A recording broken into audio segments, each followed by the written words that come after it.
Ladies, gentlemen, and non-binary pals, welcome to a new season and a new episode of Creative Recharge.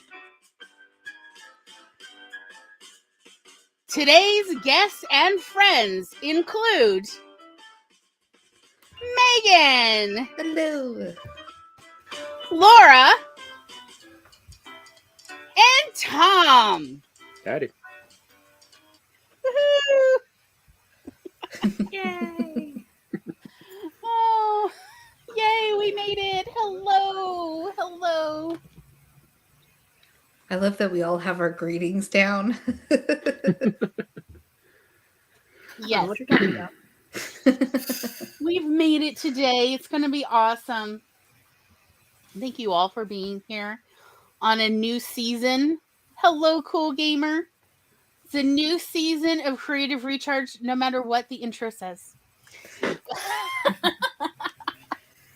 And hello, CB. Hello, hello. Hey. So, it's totally optional, but does anybody want to do an intro for themselves? I guess I should. Hello, my name is Megan McCarthy, and today on my channel I have a video or a live stream that I will be doing at 8 p.m. Eastern, 5 p.m. Pacific time, and we're going to be celebrating my birthday and doing an Ask Me Anything, so it should be a lot of fun. And today we're here to talk about horror stories, and I'm really excited because I watched three of the 4 movies, so it should be a lot of fun. Yay. Would anyone else like to? Nope, that's totally fine. Okay. But again, pointing out links down below.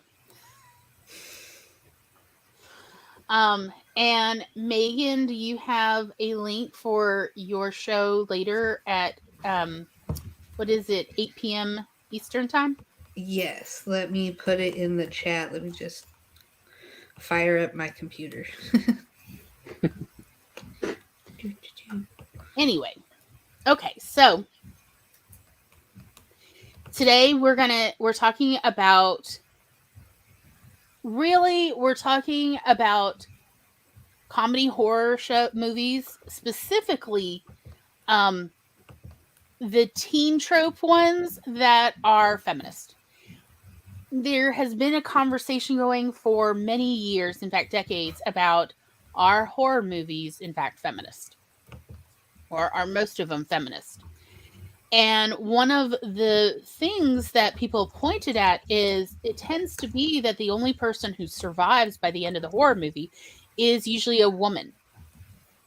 So that was the conversation that we originally thought about are they feminist?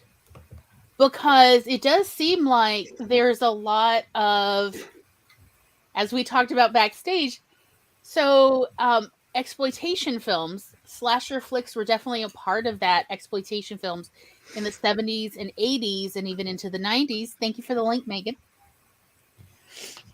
And that often shows, essentially, it's sort of like softcore pornography and trying to skirt that. So basic idea here, I say this, is I went over it a little bit earlier, but I'm going to bring it up again. So here's the basic idea of exploitation films. There were 2 kinds of movie theaters in America throughout the 60s, 70s, and 80s. And that was, you had your mainstream movie theaters, the ones that show regular mainstream movies from big movie studios. And they would occasionally show indie films, but only as a special thing late at night. That would be your traveling road shows. And then you had your pornography movie theaters. And they would also show indie films. And again, the traveling road shows would show up. So that's where John Waters would be showing films as well. Easy Rider was showing up, and a lot of Roger Corman. So essentially, they were, well, we would think of them as pornography. They were actually art house theaters. They would claim to be showing art when, in fact, that's where Deep Throat was being shown in the 70s. And yes, the pornography Sodom and Gomorrah, which, by the way, is a wild film just for the wigs. And I mean the wigs. I'm not pointing at Laura on this. They are wild. I don't want to know. They are incredible topiaries.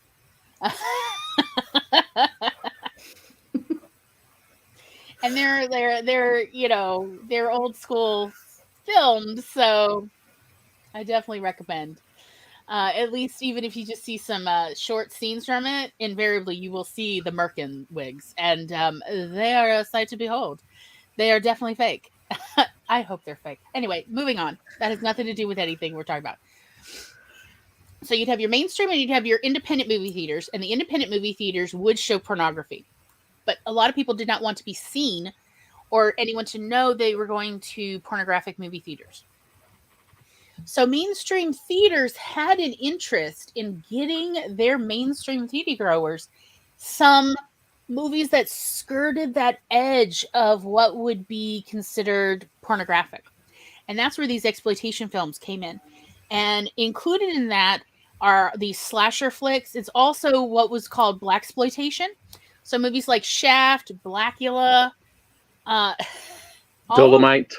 Oh, I was just about to say Dolomite. Yes, Dolomite. But like a lot of these kind of films, these exploitation films,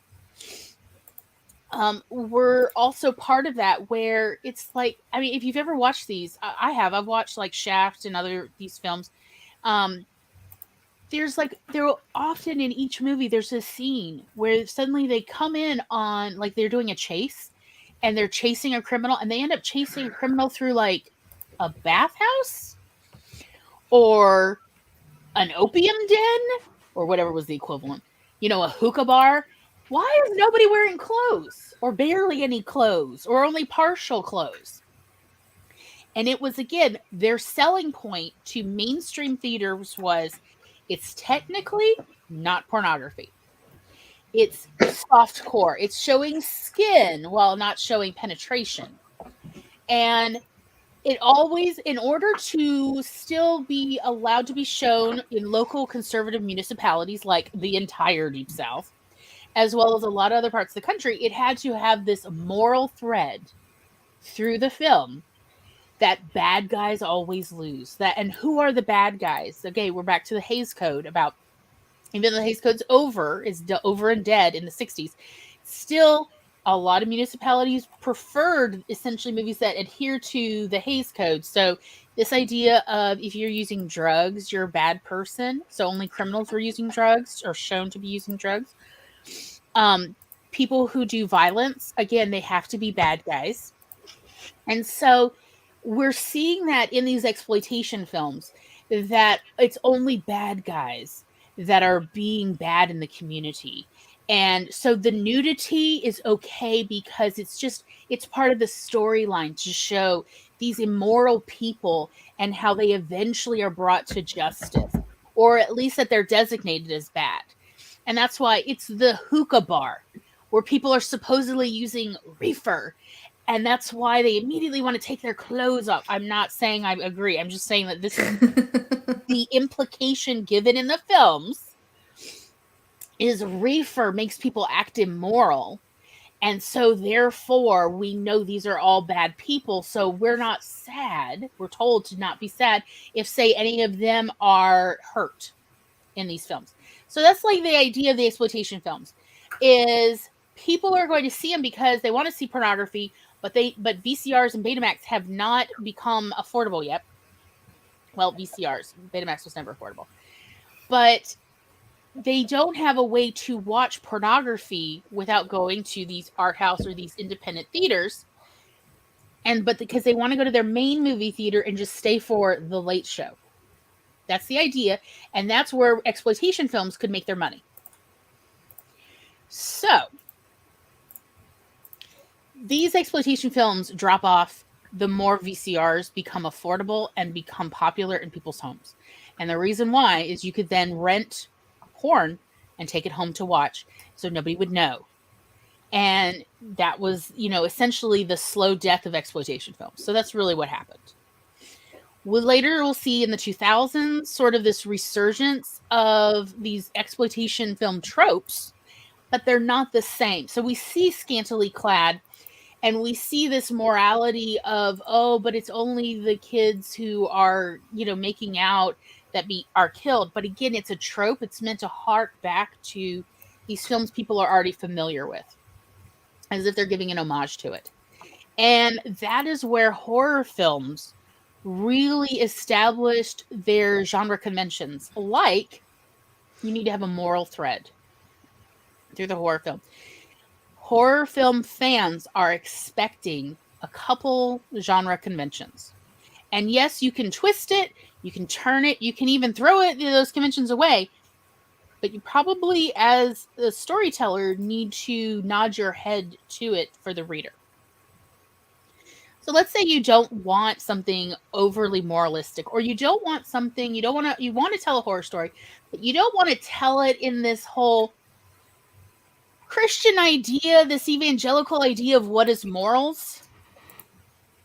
It probably would therefore still be a good idea to nod your head to it in a story where maybe a character says, hey, I thought only the slutty teens are killed. Why is anybody killing the library kids? And somebody goes, real life is not like that, right? You know that.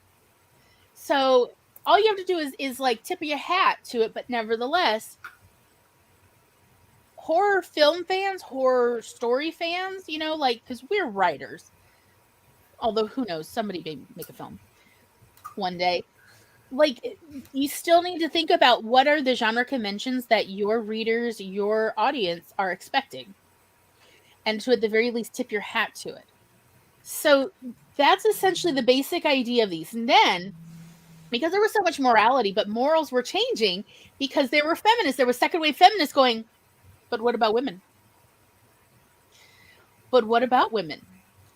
And so in order to get the women to go with the guys to these exploitation films, there was this push in the filmmaking industry for, okay, well, let's make the final person that survives be a woman, to satisfy the second wave feminists who were going, what? It's just a man's story. I don't want to go. Because, the whole idea, right, of going to a movie late at night on a date is inevitably there will be making out. I mean, let's be honest, it's a dark theater. So, but you can't get the woman to go with you on your date if she's like, it's just a man's story. It's about men killing women. I'm not interested. Oh, but what if the one who kills the killer is a woman? So that was the push in the 70s that we see where, a lot of people started going. So it wasn't just creepy dudes. It was now truly mainstream audiences are interested in going and probably groping each other in the movie theater. I don't know. I would never know about that. I would never do something like that. I was always a normal person in movie theaters when I was a teen and in my 20s. Laura, you had a thought? So, before the feminist part of the conversation, I think some of the conventions for horror nowadays is you have to assume that your characters have seen horror films before. And so your characters know the conventions of horror films, and so that's why so many people get mad when they let's split up. Let's go in the basement by ourselves with the blackout. Because it's people have seen horror films. These characters will have seen horror films. No. You even see references to it in children's cartoons. You know, like, will there be a scary episode of DuckTales? Okay, I'm dating myself. But anyway, there, and you know, they'll like, oh, we'll split up. Like, no, you're never supposed to split up. Don't you know scary movies? Mm-hmm. No, I just still love Slumber Party Massacre. Let's split up. At least one of us will make it. Like, they've never heard of strength in numbers. Or divide and conquer. The only horror genre I know of off the top of my head that does not use this logic ever is the zombie films. Like, they act like I've never seen a zombie flick before because the zombies gotta happen and spread. But aside from zombies, usually the characters have seen horror before. Like, they'll have horror movies on the TVs in the background. Yeah. Like in Halloween, they're watching The Fly or something. And so, like, it's self-aware usually. Yeah. And that's where, like, you see this confusion in some of the movies where, like, so Slumber Party Massacre and Jennifer's Body were both written comedically. They were written with the intent that there's a lot of comedic moments in these stories. Mm-hmm. But both times the director did not know this, was not, you know, there are no notes in the script that this is comedic. And so they filmed these all entirely serious. And so it can lead to a little bit of confusion, but some parts are still going to be funny no matter what.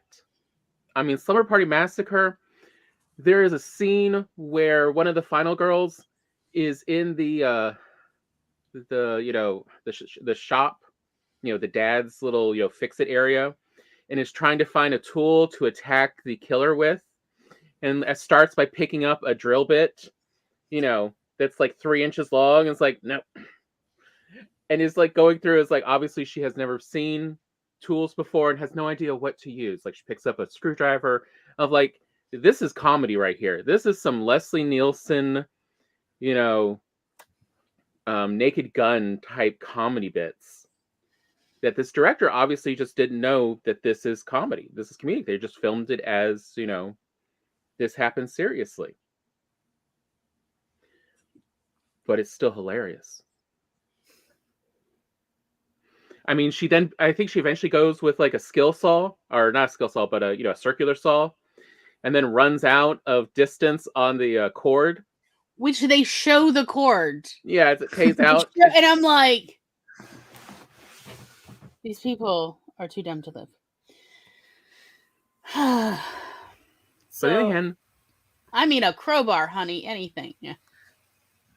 Sorry, you were saying, Laura?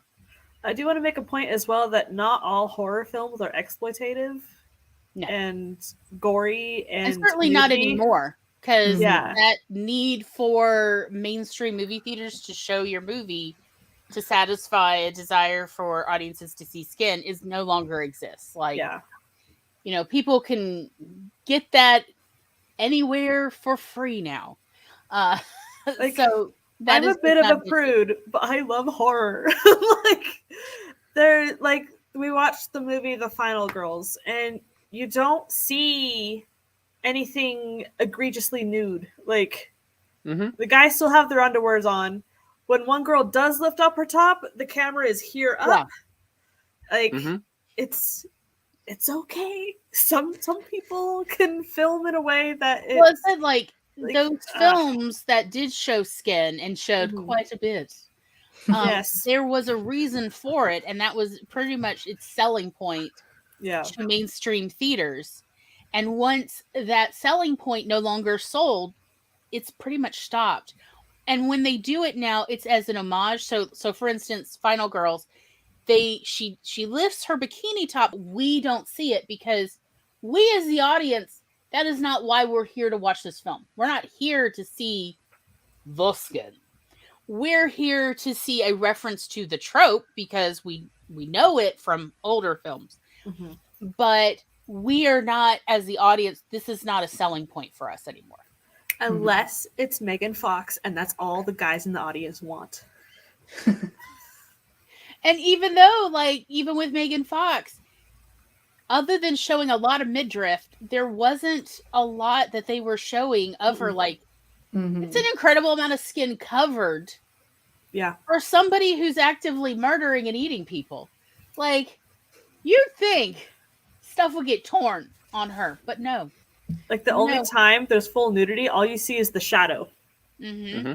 which I thought was really cool. Yeah, it's just silhouettes. Yeah. You really see how things change over time with these movies. Mm-hmm. Yeah. Of like even the craft is not actually very leering or gazy.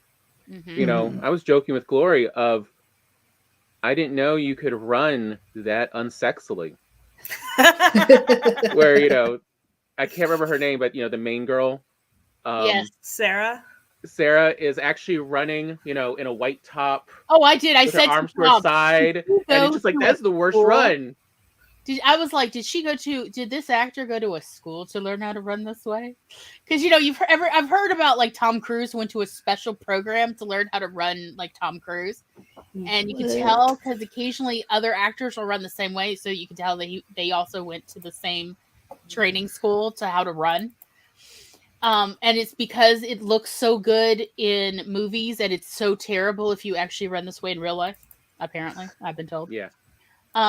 And I was like, but so like knowing that there are actual training programs on how to run in film, that I was like, did this actor actually go to a school to how to run bad? Because who runs like this? Who runs this way? Like, what happened to her knee? But yeah, like we really get kind of the opposite of where no, there's not a lot of trying to be exploitative in the imagery. Well, I just noticed the contrast between the Slumber Party Massacre, which came out in 87, 82. Oh, 80, I'm getting my numbers backward. And then The Craft, which came out in 96. Yeah. And just the difference between the way they show the characters is so wildly different.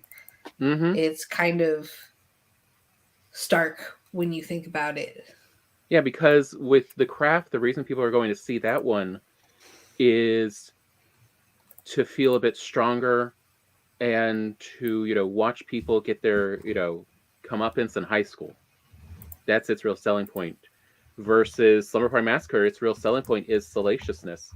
Even though this cinematographer just filmed it like a drama the entire time. And I swear the director, who was his wife, or someone else, literally had to force him to like, no, look down, there's a butt. I think the director, who she originally was, got into the industry as an editor for Scorsese. Well, she was an assistant to Martin Scorsese and then became an editor. But she wanted to direct. She went to Roger Corman after, you know, getting passed over so many times that even her assistant editors were getting film jobs as directors and she wasn't, her male assistant editors. So she went to Roger Corman and was like, what do I need to do to direct? And Roger Corman was like, you need to show me that you can film these 3 tropes. And so you need to find, he had a whole shelving system, the whole of scrap scripts. He's like, just go through these, find something and film it. And that was, she filmed the prologue, the 3-scene prologue for Summer Party Massacre for $2,000. And that's where he then found her the money for $200,000 to film the whole film. And it was, when she filmed the first 8 pages as a prologue, you know, just to show Roger she had not read the rest of the script. She said so. I read it on her, like quoted. She had not read the rest of the script, so she immediately went back to the script to then read it to see what is the story, which she had no idea what the story was, let alone no clue it was a parody. And this was an opportunity for her husband, who's a cinematographer, for them to work together since they were living on opposite coasts. She was living on the West Coast with their daughter, and he was working on the East Coast. This was an opportunity for them to work together. So yeah, there's several times where it's like, here is, you know, a very 1970s porn trope, you know, like the women in the shower, and then they do not film it like a Lord. It's like this poor, sweet, innocent cinematographer and director had no idea how to make an exploitation film. God bless them. Or I mean, even the scene later on where it's supposed to be two guys spying on these girls changing clothes in the living room, Mhm. which is weird into itself. With the window open. With the And window, they can't hear them? Yeah, and there's literally, and the people are blocking each other in the scene from you seeing nudity. Mm-hmm. Even though we can obviously tell the whole point of this scene is the nudity, they're still blocking each other. Like, it's truly a, this is an exploitation film, right? I feel like you missed some points. And then you see later on, as we now then go on and we see The Craft and then Jennifer's Body, where they're like, no, we know this origins are exploitation, but that's not what's selling it anymore. So we only give reference. Like, you still actually have girls in a locker room showering in The Craft, but they're in their bathing suits. And it's still done more seriously. We still hear more actual conversations between them. There's another interesting point of these do all pass the Bechdel test, which is part of what clued people in about horror. Is it more feminist? Because over 60% of horror films pass Bechdel tests.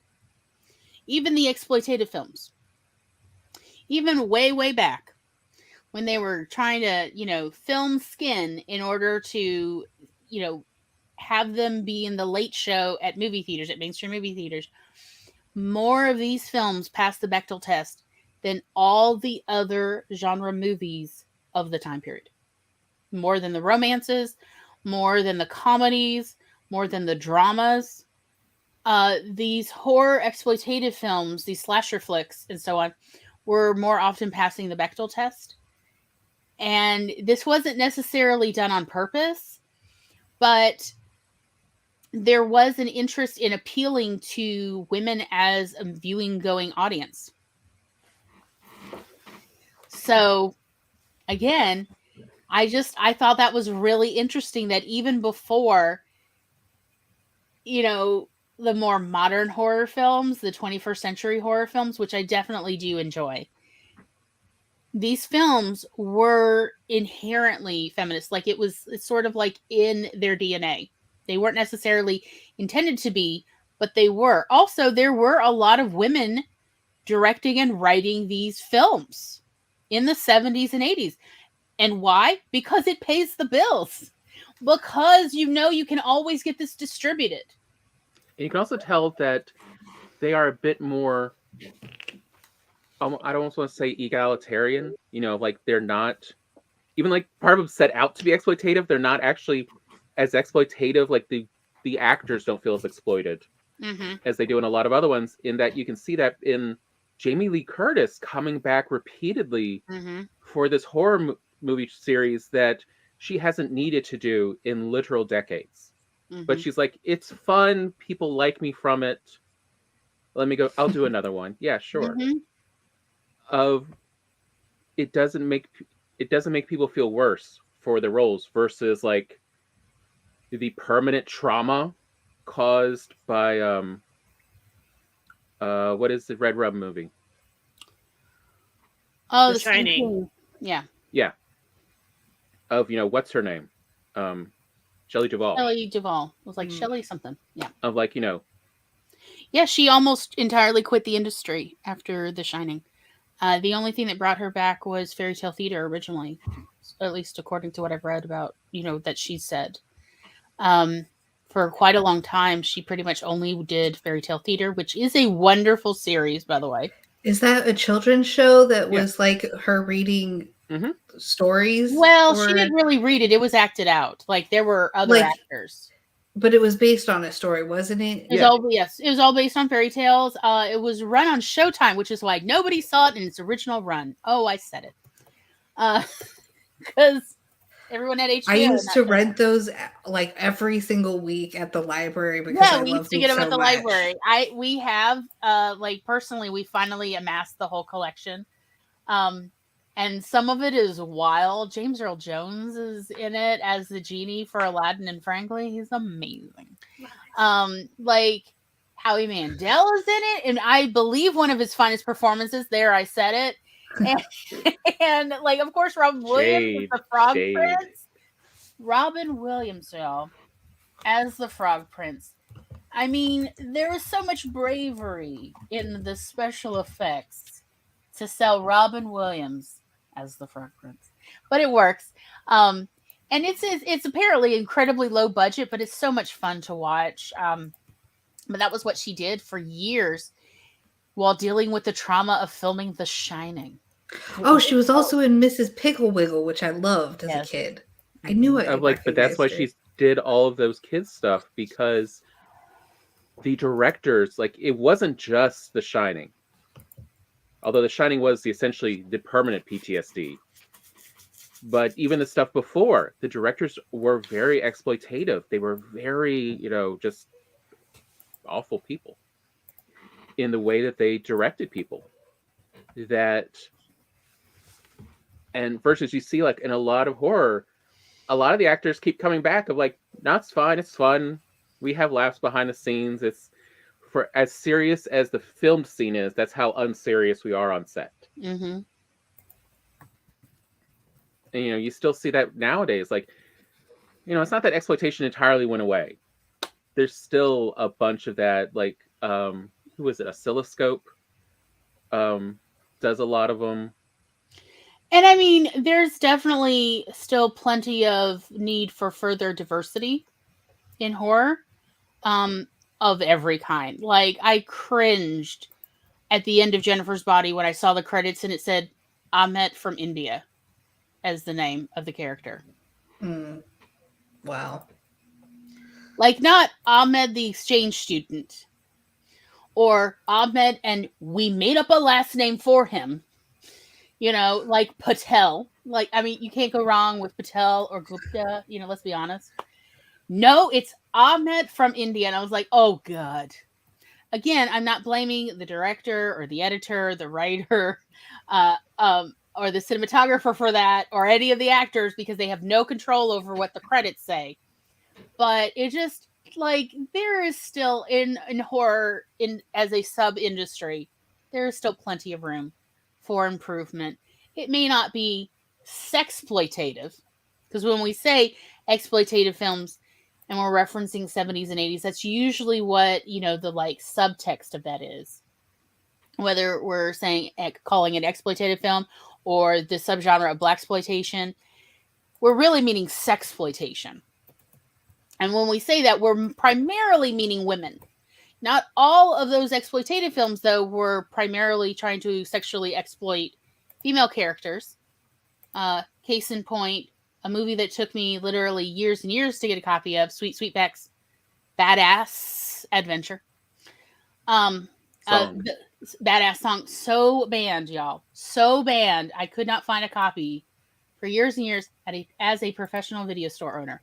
Could not find. But I was on a kick to watch like IFC Once Upon a Time, and that's actually in part what has led me to this. IFC many years ago had 101 top banned films of all time or something like that. And it was like, I want to say it was 4 to 6 episodes. I really can't remember anymore. And they did it in chronological order of when the movie originally came out. So it started with Nanook of the North, a silent film that is terrible. Although it has some interesting innovations in it, and that was why I was interested in all these banned films, is sometimes they are banned for moral reasons and sometimes for good moral reasons.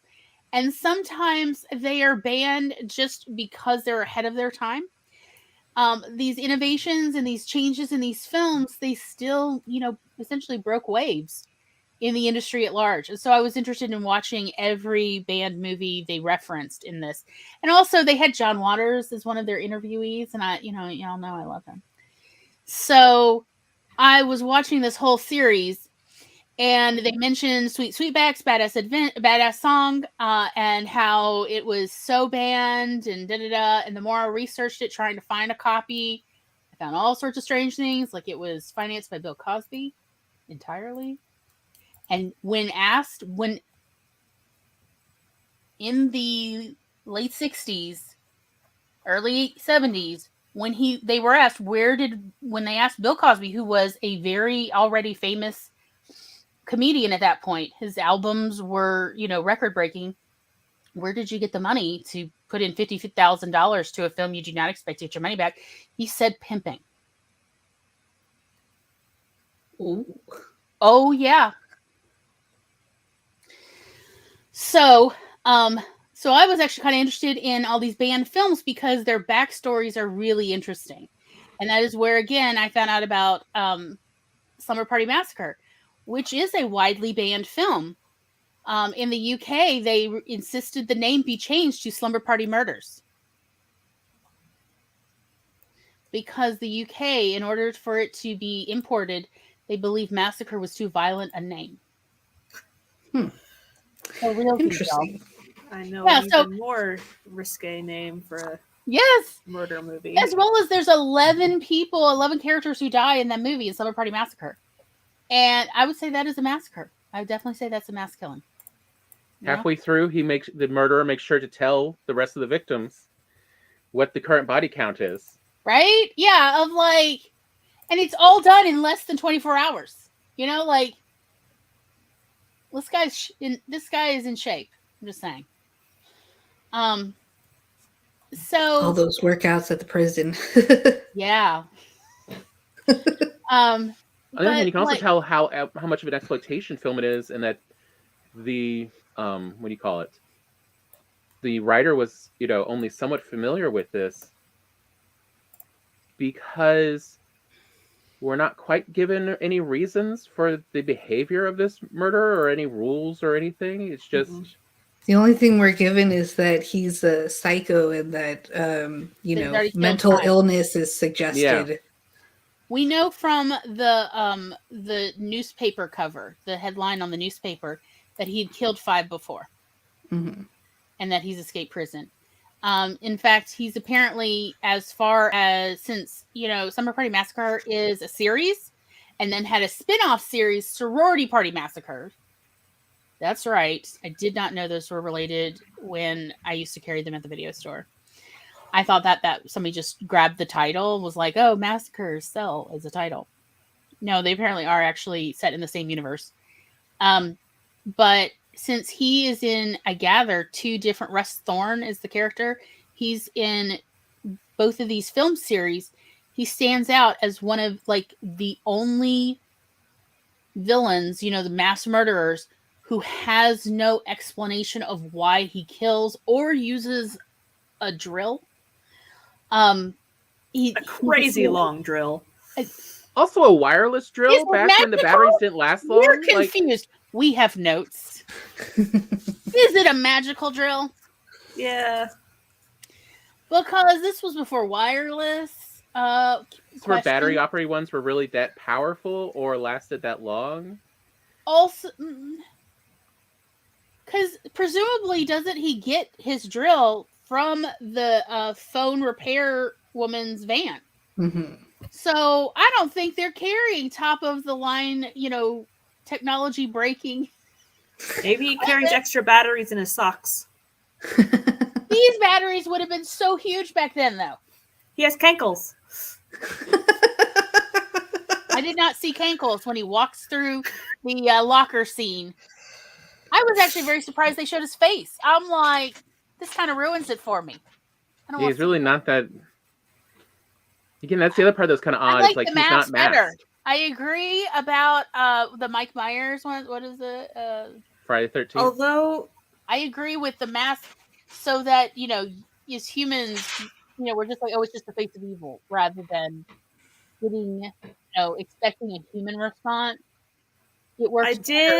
I did like the faceless or the guy without a mask from When a Stranger Calls, which is another teen horror. The babysitter and the calls coming from inside the house. Yes. But that guy, he had a scar, and he just, the way they lit him and filmed him, he just seemed menacing.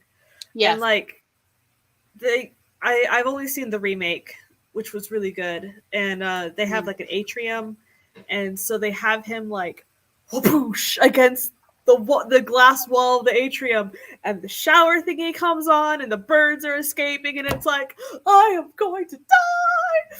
Like, oh, it was so good, and he didn't need a mask, and it like, because when you're a babysitter, you're not expecting a masked guy, but just some random dude. Yes. But also, like, in order to be very good as the killer, the villain, you need to have good body language work. You need to be able to act without necessarily using words. And that does, if you're not wearing a mask, then that person needs to be able to emote with their face. Versus in Slumber Party Massacre, I'm like, what is going on with this guy's face? And also what is going on with his makeup? There are several things, different times where his skin color, it just goes everywhere from green, gray, to incredibly tan. I'm like, is he supposed to be a person of color? I can't tell what's happening. Why is he so gray now? Like, it's not the lighting, or at least it doesn't appear to be. And I'm very confused of, did they make different decisions? It was 36 days of filming, so what happened? Something definitely seemed to. But sometimes you get those really good actors, like Mads Mikkelsen, when he played Hannibal Lecter. Yes. His face. Oh my gosh. He doesn't need a mask. He can be terrifying all on his own, and what's going through his head as much as he wants you to know what's going through his head. Like, and something else that I can sort of work into also for writing, that we noticed, like, you could tell throughout these 4 movies of like when it worked and when it wasn't working. Slumber Party Massacre, they really just had an open call and they got who they could to act from the local theater. Yes. Versus, you can definitely tell the casting efforts that went into The Craft and Jennifer's Body and Final Girls. No one looks very similar to each other. But that was one of the problems I had with Slumber Party Massacre, was I kept getting confused who was who. Yes. I couldn't tell the difference. Everyone had light brown to dark blonde fluffy hair, and I could not. I'm like, wait, who is who? And the same thing goes, because she was wearing purple after her first couple of scenes. Once she was at home, she was in that lavender top. And then Courtney, her little sister, it was very obvious. I wasn't getting Courtney confused with anyone. But honest to God, everybody at the slumber party, and yes, I know there's a black woman in there. It was very difficult to keep them all straight. When she died, when the black woman died, I thought at first it was the main girl who owned the house because their hair was so similar and, their body shapes and everything. But it goes to the 2 men confused, the 2 boys who come over and to crash the slumber party. And I'm like, I know technically their hair is not the same color, but in this low lighting, it starts looking similar. And they both have fluffy hair as well. I mean, it was the early 80s. Fluffy hair was big, as we see referenced in Final Girls, where they talk about how sad everybody's flat hair is. What's wrong with these people? Fluffy hair is really big. It's so lifeless. But it was getting confusing because also the clothes they were all wearing were not so distinct that I could keep them separate. No. In the beginning, there were 2 girls both wearing long-sleeved red blouses. And I was like, wait, who is who? Yeah. Yeah. Why is one in a car and why is one walking? Aren't they the same person? This problem does actually translate into writing in that when you name your characters, you need to make sure that they do not begin and end with the same syllable sounds, and preferably not the same number of syllables. You mean letters? No, syllables of like of like excellent. Amy, Carrie. Of like you want preferably, especially your main characters, you want them to all have very distinct, different sounding names. I would say even beyond that, because we're mostly working in print, you wouldn't want it similar lengths of names either. Yeah. Like Terry and Larry and Barry. No. That's how you get people you're going to need to confused. call one of them Terrence then. I'm going to say it now. Or Teresa, depending on, It kind of reminds me of Wayside Story, where they have 3 Erics: Eric Fry, Eric Bacon, and Eric Pan, or something like that. Like, Oh, good yeah, Lord. like honestly, even though that does happen in real life, Heather 1, Heather 2, Heather 3, the Heathers, it's still, when we're talking about for our readers, while we may want to make that joke, and you can still make the joke in stories, I would not suggest including primary, secondary, or even tertiary characters. So anybody really who has much of any lines in your stories, I would definitely recommend against them having similar length names, similar written names, such as Larry and Barry. It visually looks too similar that if you're just skimming through or reading quickly to find out what happens, you're like, wait, who is this? Is this Larry or is it Barry? I forgot. Because, the letters, the only difference is like one letter and at the beginning, and they both end the same. I would again recommend, making these distinct. And I know that is a pain in the butt. And I am sorry, but this is our job. By the way, hi, Carrie, and happy birthday, Megan. Oh, my God, it's Megan's birthday. Yes. And hello, Spence. Hello, dear. The craft is only horror when you're viewing it in the make gaze. I think Male male. gaze, probably. Other than that, I always saw it as a girl power positive film. And yes, Carrie saying so, not like Disney Princess Diary movies, Lana, Anna. Oh God, that is really a complaint I have about that film in particular. Of like when you have that situation, though, another way around it is to have a feature about them being rhyming. So, or that someone always references, like if everyone's named Heather, have it be Curly Heather, and who knows, Flowers Heather. But or like one of the things that I do is Sharon is Karen. So Sharon is the caring one. And if you have something like that where even the characters reference this of, Sad Sally. God. Yes. Debbie Downer. Debbie's always the downer one. And the characters reference that of like, why are you such a downer, Debbie? That it may be more helpful for your readers to differentiate your characters. Especially if let's say you're doing a short story, 5,000 words or less, so you don't have as much time to develop to character development. Then, really look at how to make these characters appear distinct to readers who are there. I assume that anybody reading my story is either sitting on the toilet or sitting in a subway car surrounded by distracting people. That is what I assume. And so I've got to keep their attention and keep them from getting, confused about what my characters are doing. That is what I assume, because I personally find a full subway car very distracting. I may be trying to read, but all I'm paying attention to is what everybody is doing. And how did that man smuggle a cat in here? No, that is a chicken. He put a chicken in that bag, in that backpack. Is it a chicken though? It's a possum. Okay, now we know. But like I can't stop. I've been trying to read my newspaper or my magazine, whatever I grab, and I would still be like, "But what is it? Will it bark? And why does this other person keep feeding their pocket? Is that a sugar glider? I need to know these things, y'all." So I find like subway cars and commuting trains very distracting, buses. But still, I'm here to read a story. This is my time to read. So I've essentially, when I used to be a nanny and a babysitter, imagine 3 little people, children under the age of 6, running around watching Nickelodeon or PBS. And they're all in various states of dress. And here I am sitting on the couch trying to read a story. That is like how much I try to like catch my reader's attention. Is I feel that I'm competing with somebody who's got 3 toddlers running around.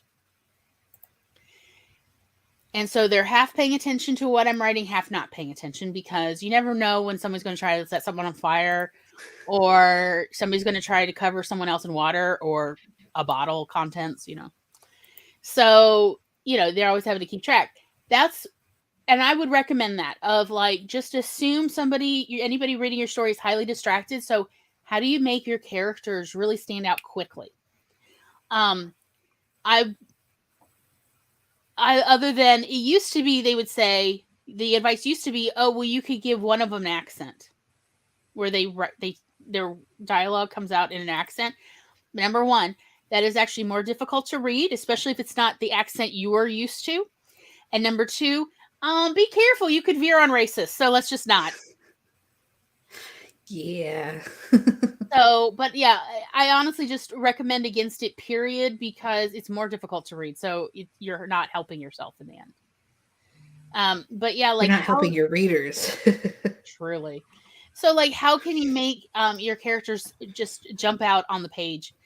And it would be something, you know, I think that's why so many times they'll give characters like a catchphrase. Is they're trying to make these characters more distinctive. I really saw it a lot in the late 80s, early 90s with the whole Valley Girl thing. Oh my God. Let's go to the mall. Like, it was just always, let's go to the mall. Like totally. Like totally. Totally. Oh my God. But I'm having people bad did say, flashbacks like, a now ton in to California. Oh, I still say like a ton, especially now that I'm back. I'm just having flashbacks to Saved by the Bell. Yes. Which I think is where they did that music video of "Let's all go to the mall for." No, that's How I Met Your Mother. Yeah, How I Met Your Mother. Yeah, that's Robin Sparkles, Tom. Get it right. Do not like gentrify Robin Sparkles. She is a fine Canadian character. Sorry. But yeah, like, nevertheless, obviously that worked out because we remember it's Robin Sparkles. She is Canadian.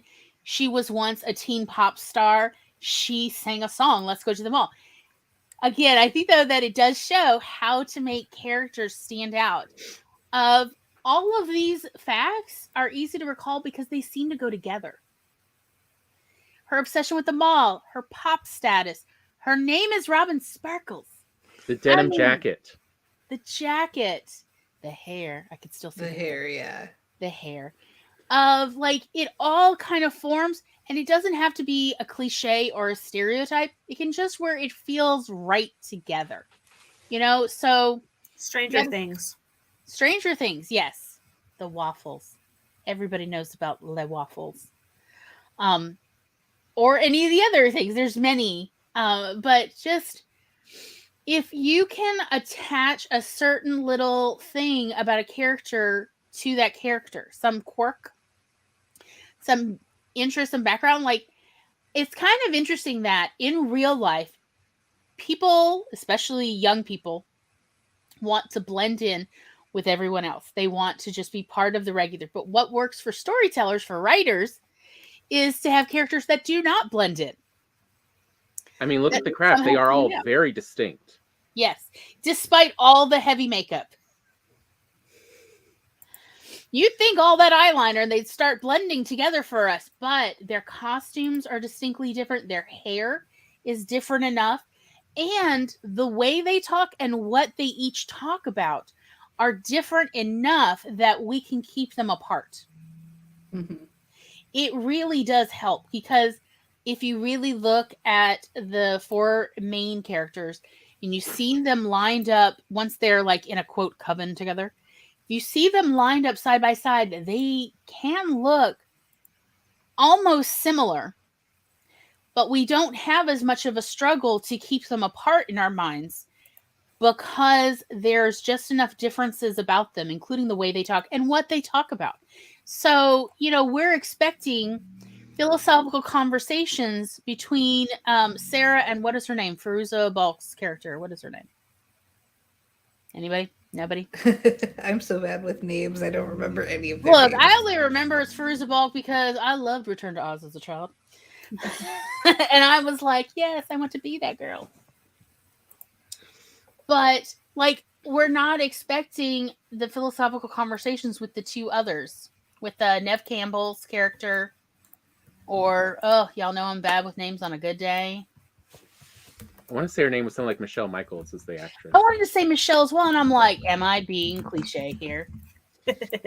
Yeah, okay, Rochelle, that's it. The Rochelle, Bonnie was Nev Campbell's character, and Nancy, really? They gave her Nancy. That's, you know, Nancy was always going to go to the dark side with a name like that. Poor Nancy never had a chance. Give your children distinctly interesting names so they won't go to the dark side. Just throwing that out there. But yeah, I wanted to call her Michelle too, and I was like, that's not quite right. But yeah, like Rochelle and Bonnie and Sarah and Nancy. These do sound like a doo-wop, though. I have to admit, this sounds like a doo-wop band.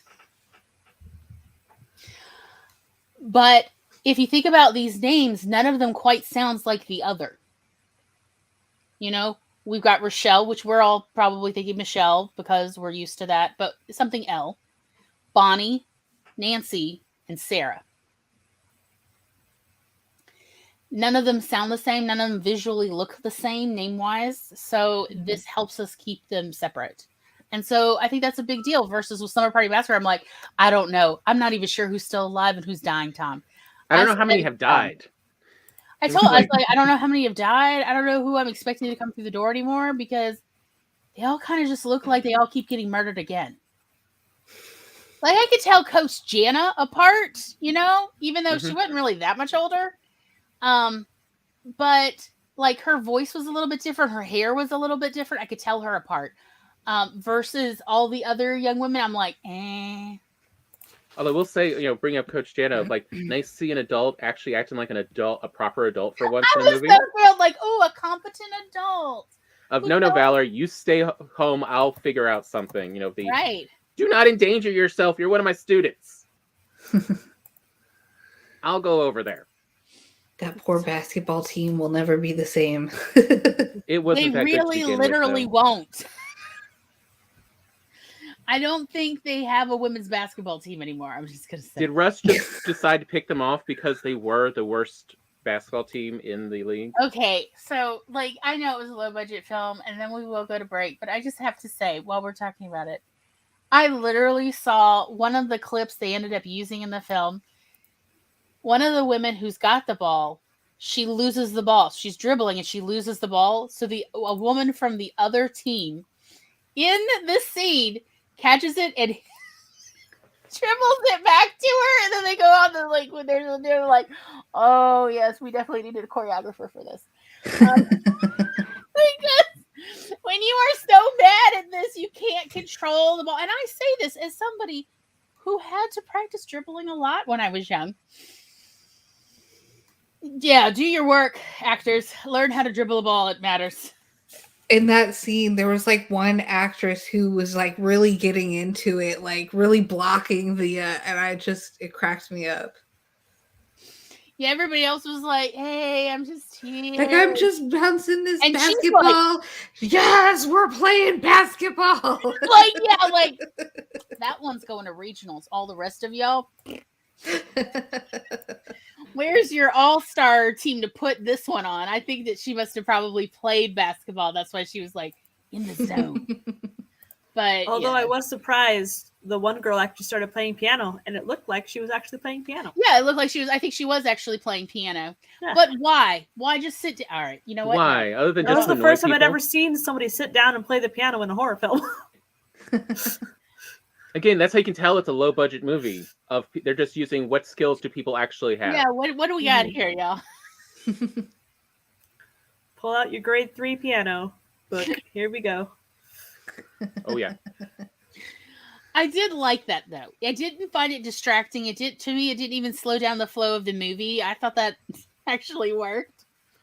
But then the guy just shows up and it's like, oh, I was looking everywhere. You didn't hear the piano earlier. Mr. Content is the creepiest like He's so creepy. I was just hanging out in your Wow. house. I was looking for you. I was honestly waiting for Mr. Content to team up with Russ Thorn and murder people together. Yeah. Especially Yeah. after seeing Mr. Content destroy several snails of like with a machete. With a butcher knife. Or whatever. Yeah, butchered. I was like, Did Russ Thorn previously like live at his house? Was he a former boarder? Mr. Like if Russ Thorn had actually been after Mr. Content, I would have believed that. Like, oh, they have back history. Okay. But again, So, they filmed it serious instead could've- of the comedy it actually was, and so some of it gets very confusing because these are supposed to be comedic moments and they're not. also, okay, no, we're But yeah, let's go to break. We're going to go to break again.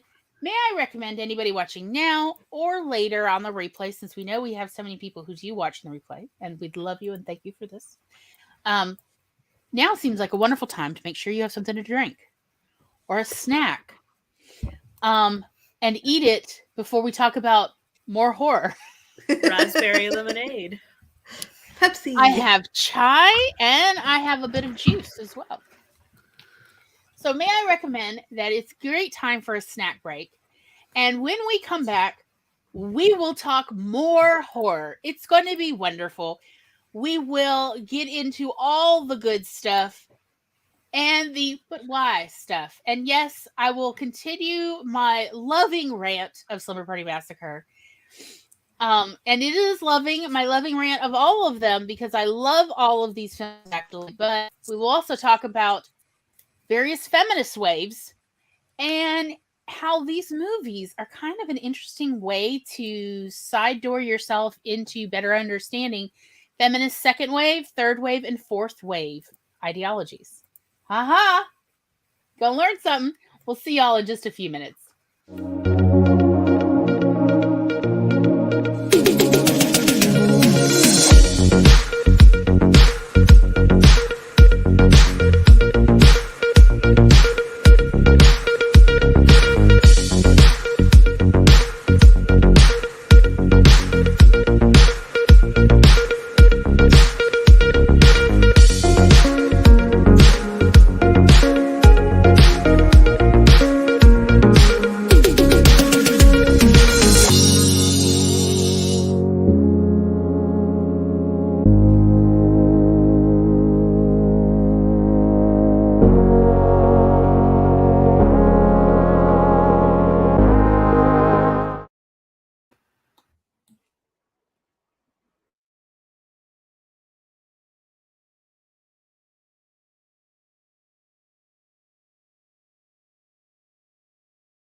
Beepity beep. Beepity beep. Beepity beep beep beep. Boom.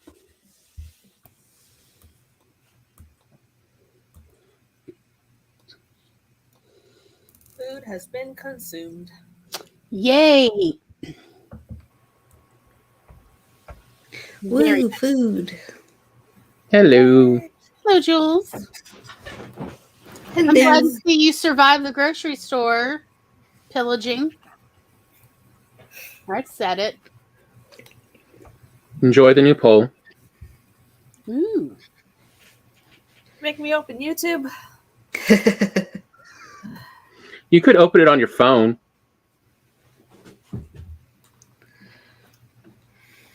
Too much work.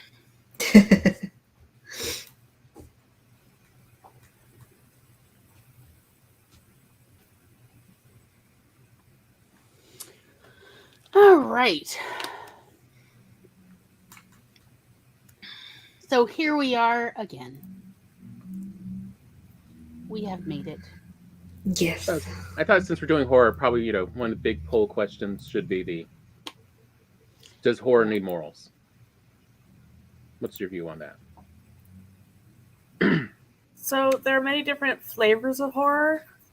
I don't know what the moral is for cosmic horror besides humans are specks of dust and cannot comprehend the uncomprehendable.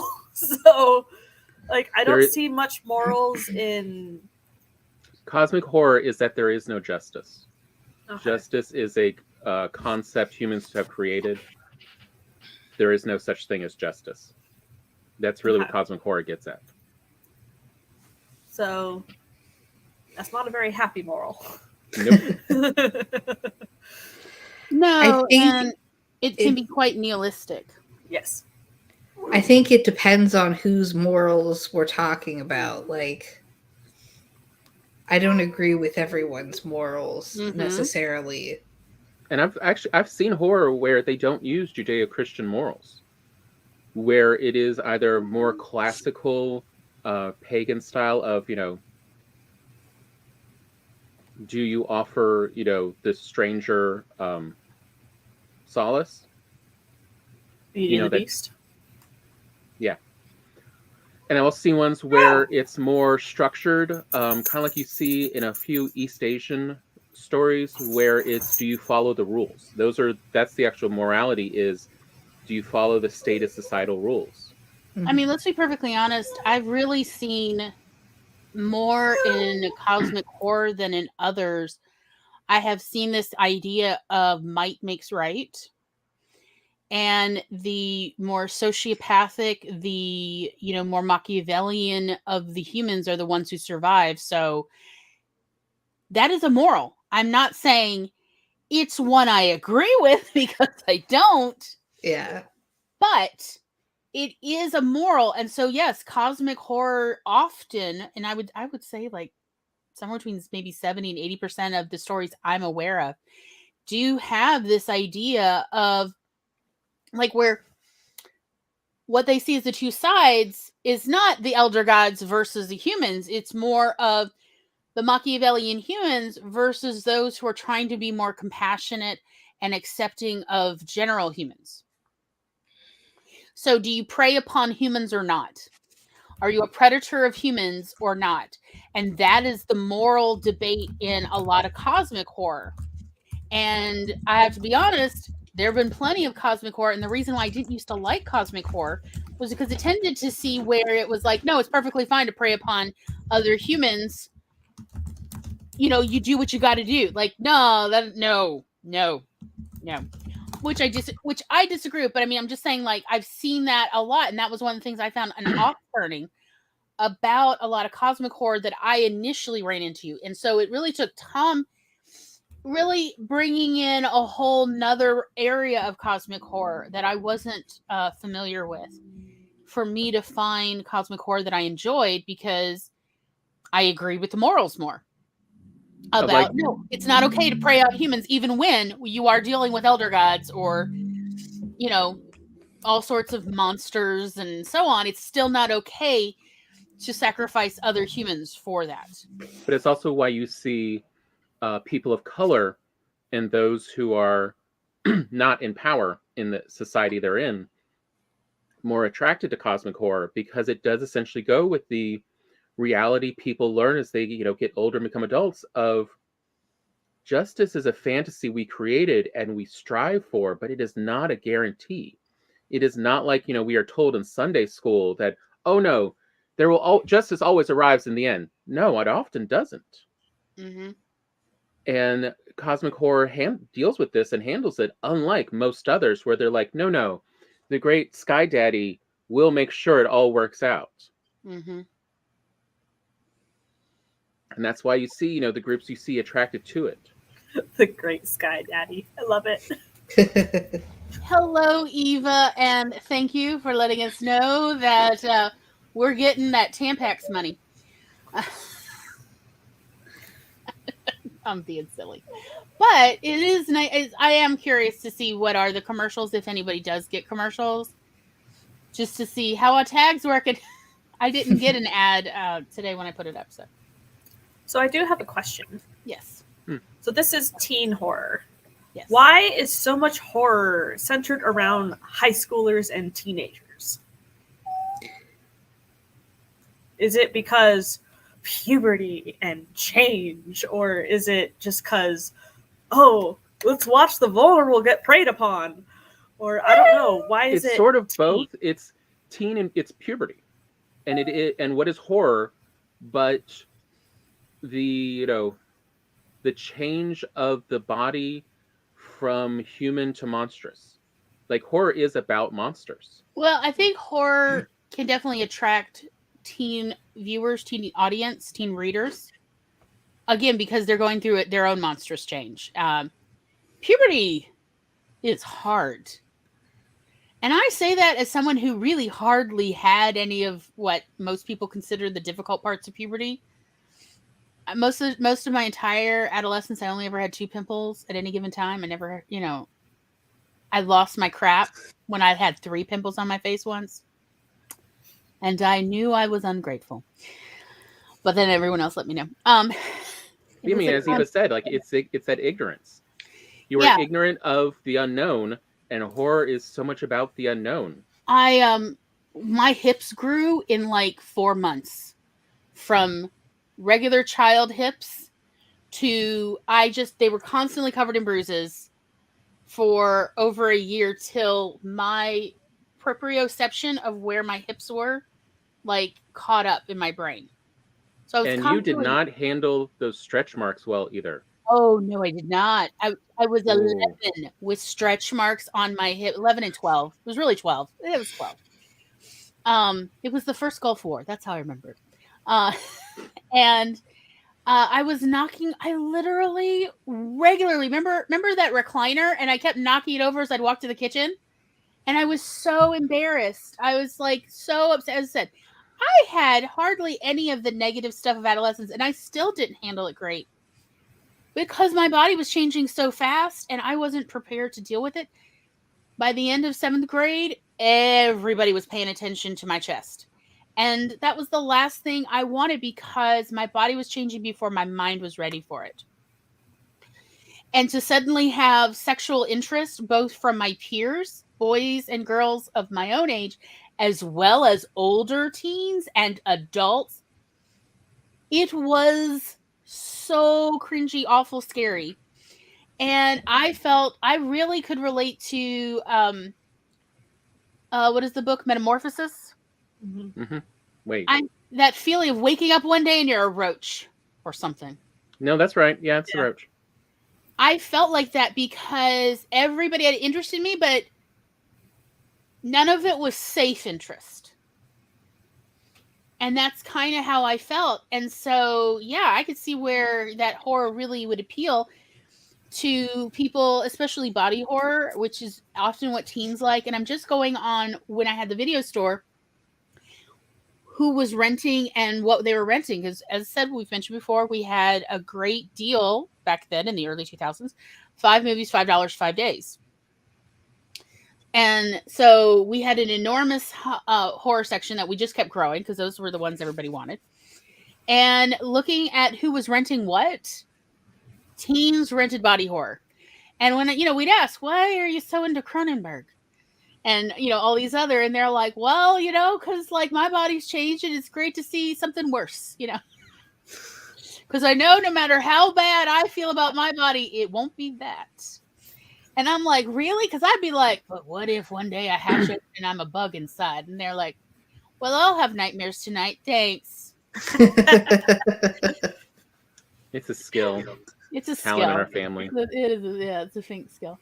But yeah, like looking versus, older teens and really more like people graduated high school and who were in their early 20s tended to rent more of the in the woods running from killers stuff.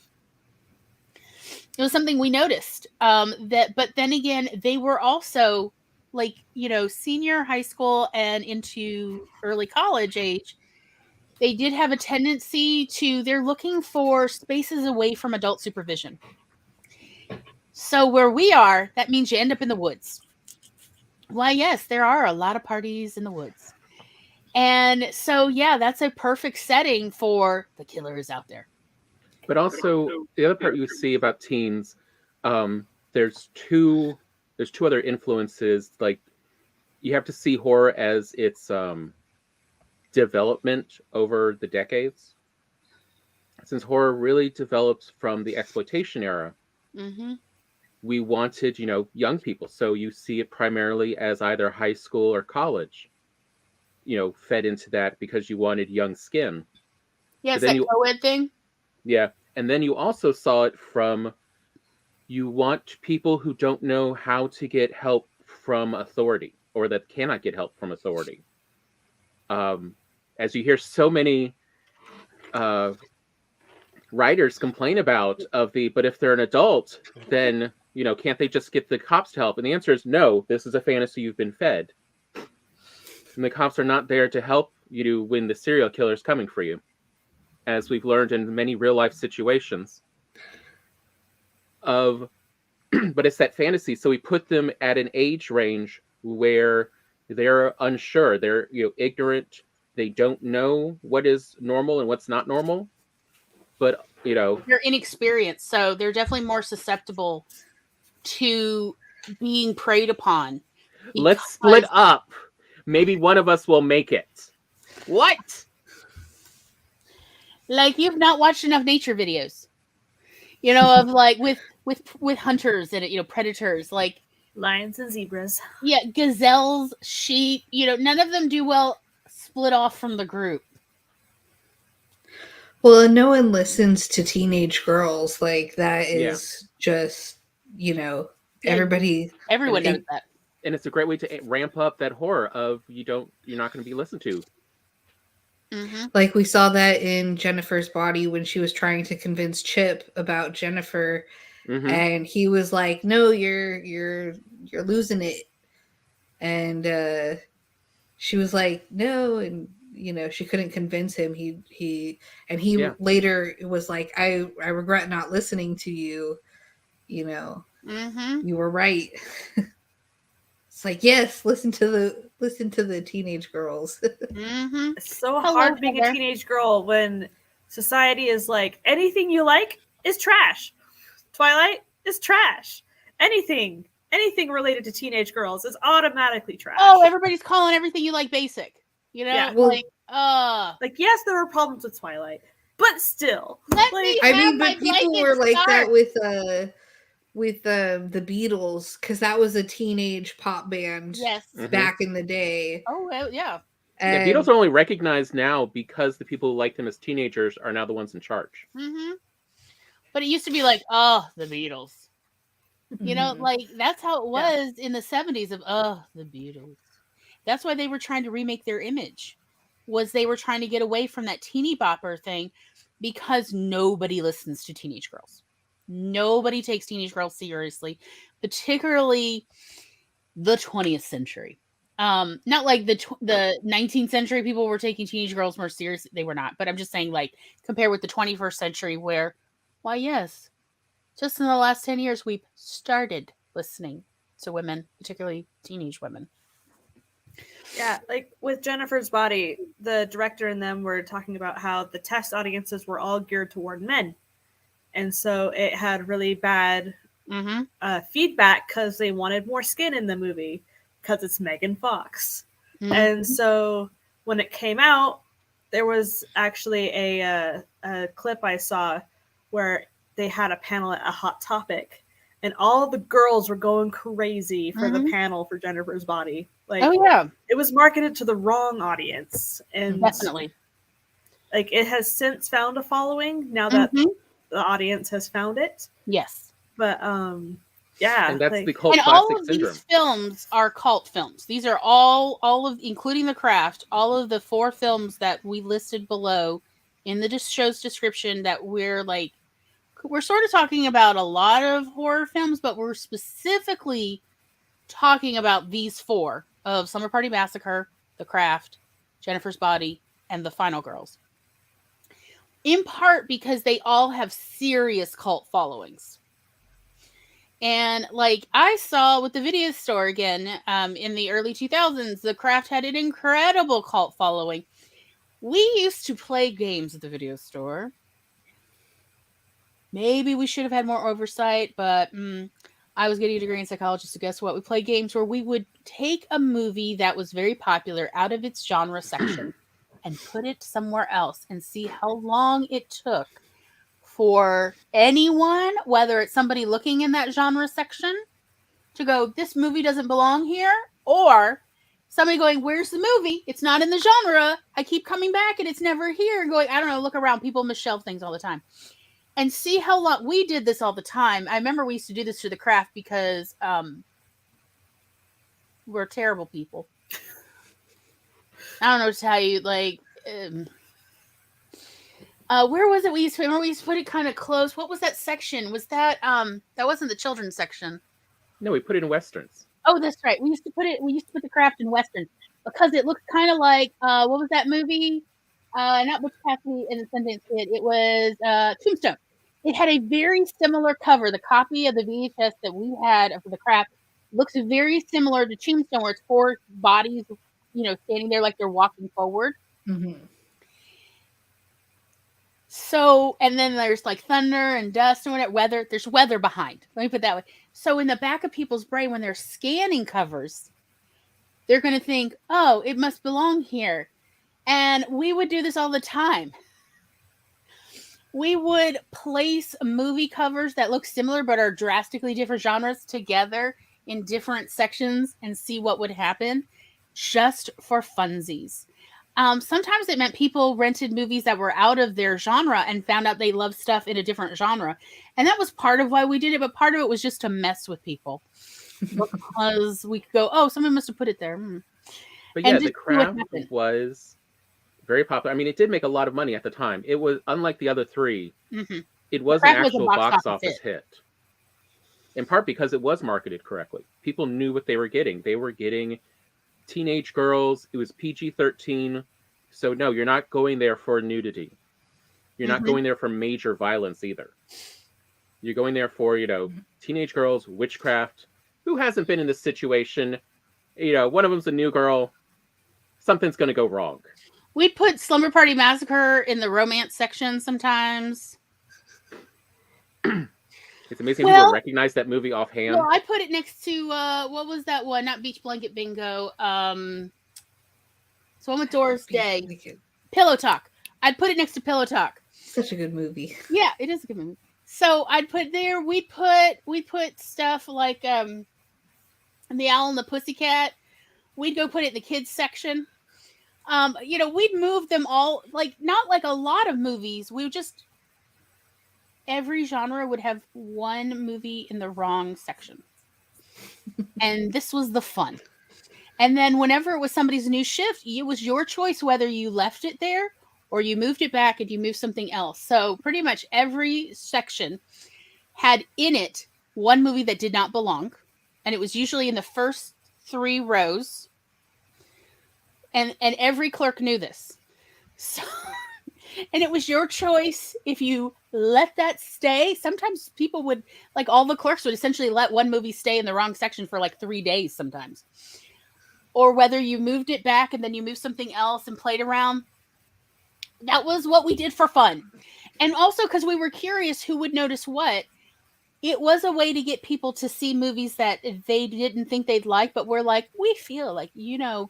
And yeah, by the way, so because we put the craft in the Westerns a bunch, do you know how many older men who love Westerns would check this movie out, thinking it was like about horse training or something, and go, it wasn't what I thought it was going to be, but I enjoyed it. Like, do you know how many men are like, what else you got? Do you got any more teen witchcraft movies? You know, like, we would do this all the time just to see what would happen.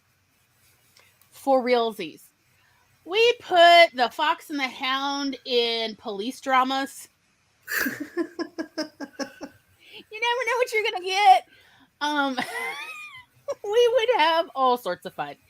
But like it was one way to get people to kind of get out of their comfort zone, so they'd at least read the back of the book, back of the VHS or the DVD. But in part also just to see who notices stuff. Because as I said, one time we had, you know, one of those big marquee signs outside, you know, the kind that like light up and have an arrow and all of that, you know, and have like 5 lines. Mm-hmm. It said Kissmas instead of Christmas for 3 weeks, and not a single person told us.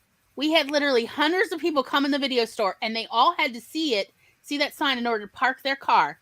And not a single person told me, I forgot to put an R in Christmas. Not a single person. Hundreds of people, thousands of people drove by every day because we were right off of a major highway, you know, an interstate highway. And not a single person said anything. And we were like, ain't nobody reading any signs.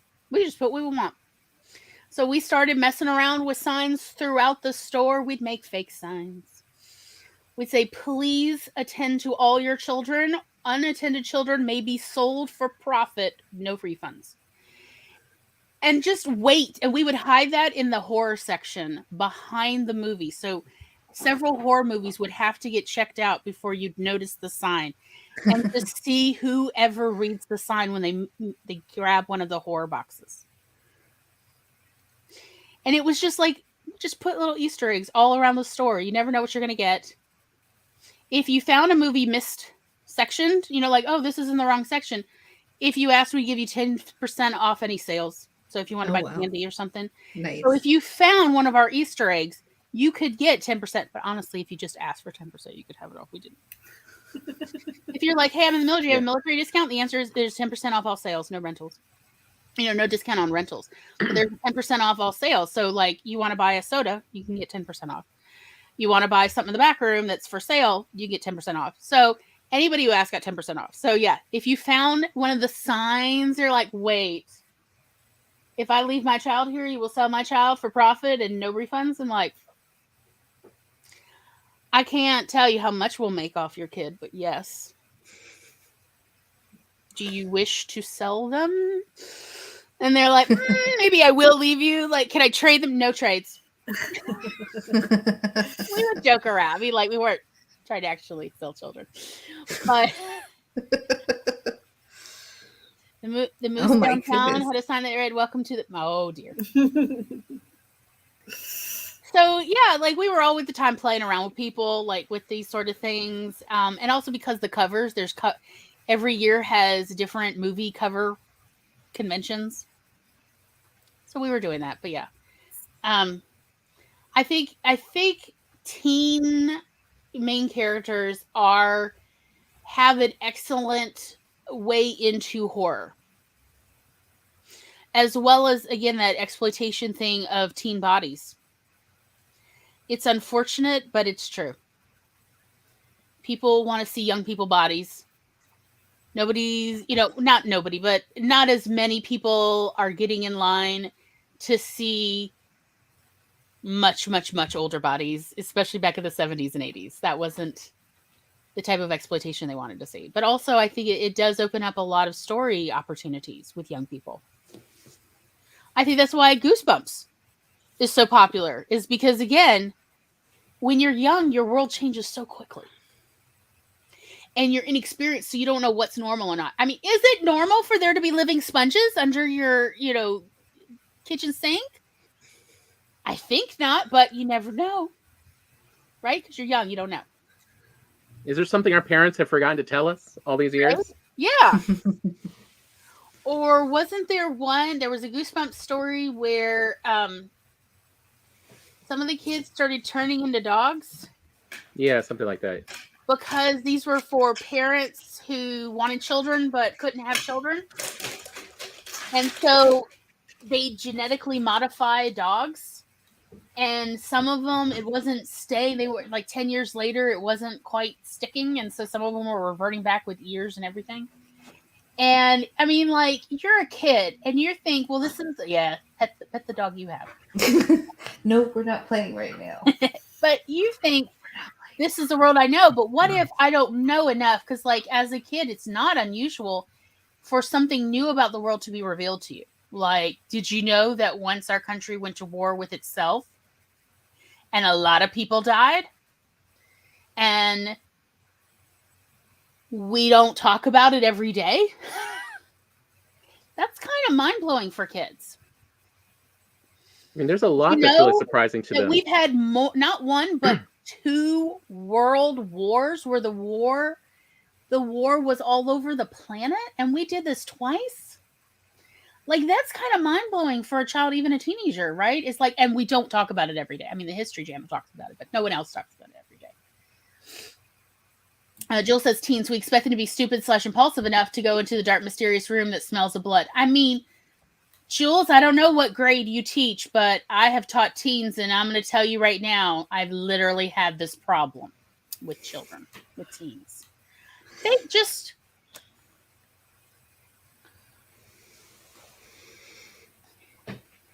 You cannot trust teens to have any logic sometimes. You just never know when they're just all going to go dumb. Could you stop messing up my bed?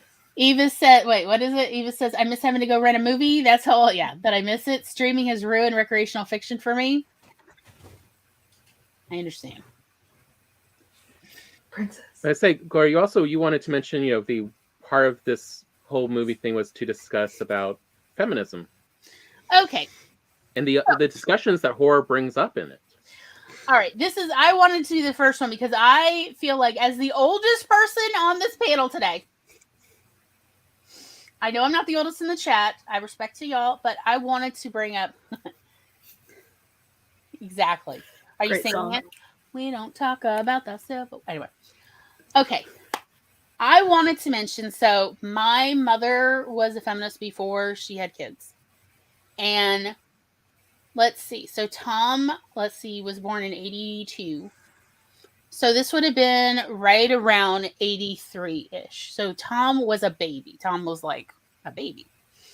And I was about 4. And I have a memory because, yes, my long-term memory kicked in a lot earlier than apparently a lot of people. Hi, welcome to Neurodivergence. It's weird. But I distinctly remember this because an argument erupted. So here's what happened. It used to be second wave feminism. They used to have consciousness raising meetings where essentially there were like snacks served, and then they tried to other women tried to explain to the other women who have attended how they're being oppressed by society. That, it's not normal to not feel validated by waxing your kitchen floors. Like no matter what the commercials tell you, you should. There's a reason you feel empty after you waxing your floors. It's because you're looking for meaning and validation in your housekeeping, like that. Okay, so, and these were necessary meetings, by the way, because I heard some things. But anyway, so there it was. I was 4, and Tom was about 1 year old, and he, as a baby, he slept an incredible amount. He was a great baby to take places, as Mom used to point out, because he would just sleep all the time. He slept all the time, and so we went to this meeting, one of these feminist meetings, secret feminist meetings. It was not called a feminist meeting. I think it was called a butt cake meeting or something crazy like that. And Mom brought both of us. And not one, but 2 different women objected to bringing a male child to the meeting. because men can't be feminists, quote unquote, and how none of the other women could be free to say what they want while there's a male present. And as Mom pointed out, number one, he can't speak English yet, so he certainly doesn't understand it. Number two, he is asleep. So you could say whatever you want. He will not wake up. He sleeps really heavy. And number three, Mom pointed out, how feminist is it to not provide childcare? So, Tom, why didn't you wake up and pontificate as a 1-year-old? Come on. You have no idea my capacity to sleep. like dead to the world. You have no idea. This went from, I don't think it was appropriate, Patty, for you to bring a male child. It became an argument among these 8 women. And that's, I think, why I actually remember it, was suddenly these women, several of whom I really liked and who had babysat me in the past, I suddenly did not feel safe here. Because they were literally arguing about, essentially a much bigger issue of, can men be feminists? Which overall, it was believed like men can't even be proper allies to feminists. Like, for real, this was second wave feminism, which is why I was not surprised when TERF came out, because I was like, oh yeah, I was already here. And you'll notice the age of most TERFs is second wave feminist age. So that is the feminism that I was raised in. Not that my mother obviously did not agree with that. She believed men could be feminists, men could be good allies, but men themselves could in fact be feminists. Well, I say that, but honestly, she and I had several conversations when I was a teen, and she eventually agreed with me. But at first, she was on the fence about if men could be feminists, but she definitely believed men could be allies of feminism. So that is what I grew up in. And really, what happened was I was watching Slumber Party Massacre, and I don't know, did y'all notice all the cats in the film? There's a bunch of cats. And I'm like, did they get a deal on a cat wrangler? It's because it's not like one cat keeps showing up. It's like the same cat. They keep using it, saying it's a bunch of different cats. It's a whole bunch of different cats that act very different. And there's no dogs anywhere in the film. We didn't notice any dogs. And I was like, oh, that's right. I remember these meetings Mom would drag me to. And they would long conversations about how cats are feminists, but dogs are not. And I remember as a kid going, you hear that, guys? Why do cats have opinions about women's right to equity versus men? Or dogs. Why do dogs have opinions? And even my mother was like, big dogs are not feminists, but maybe small dogs are. Like, I remember that as a kid going, why are all the adults loony like this?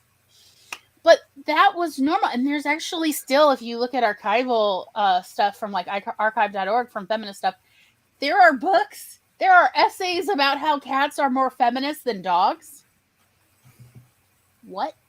Even said, my mother would deny that she was a feminist, but definitely lived the life of one. She was always more open-minded than her family. So she didn't see the goodness of those differences. I did, though. Yes. So anyway, I noticed, like, Slumber Party Massacre, why is it only cats? Is this supposed to be a feminist dog whistle? But there are several dog whistles in that movie. Like the female telephone repair person. Yes. She has power tools. Or the other woman who's drilling a hole into Coach Jana's front door so she has a peephole for safety. And it's not a man, and she's using an electric drill. These are actually feminist dog whistles of the time. Because at the time it was believed women could not operate electric power tools safely because they don't have the wrist strength. So it's dangerous. Yes. So there were questions of competency and safety. I remember that as well from these meetings. Where it was debated, y'all. It was debated if women should handle their husband's power tools or if they should just leave it to men and only use manual drills. Like, don't even pick up the tool. You know, you may hurt yourself or others. And that was second wave feminism, y'all, for realsies. So that was what I wanted to story time tell you. This is the world I grew up in.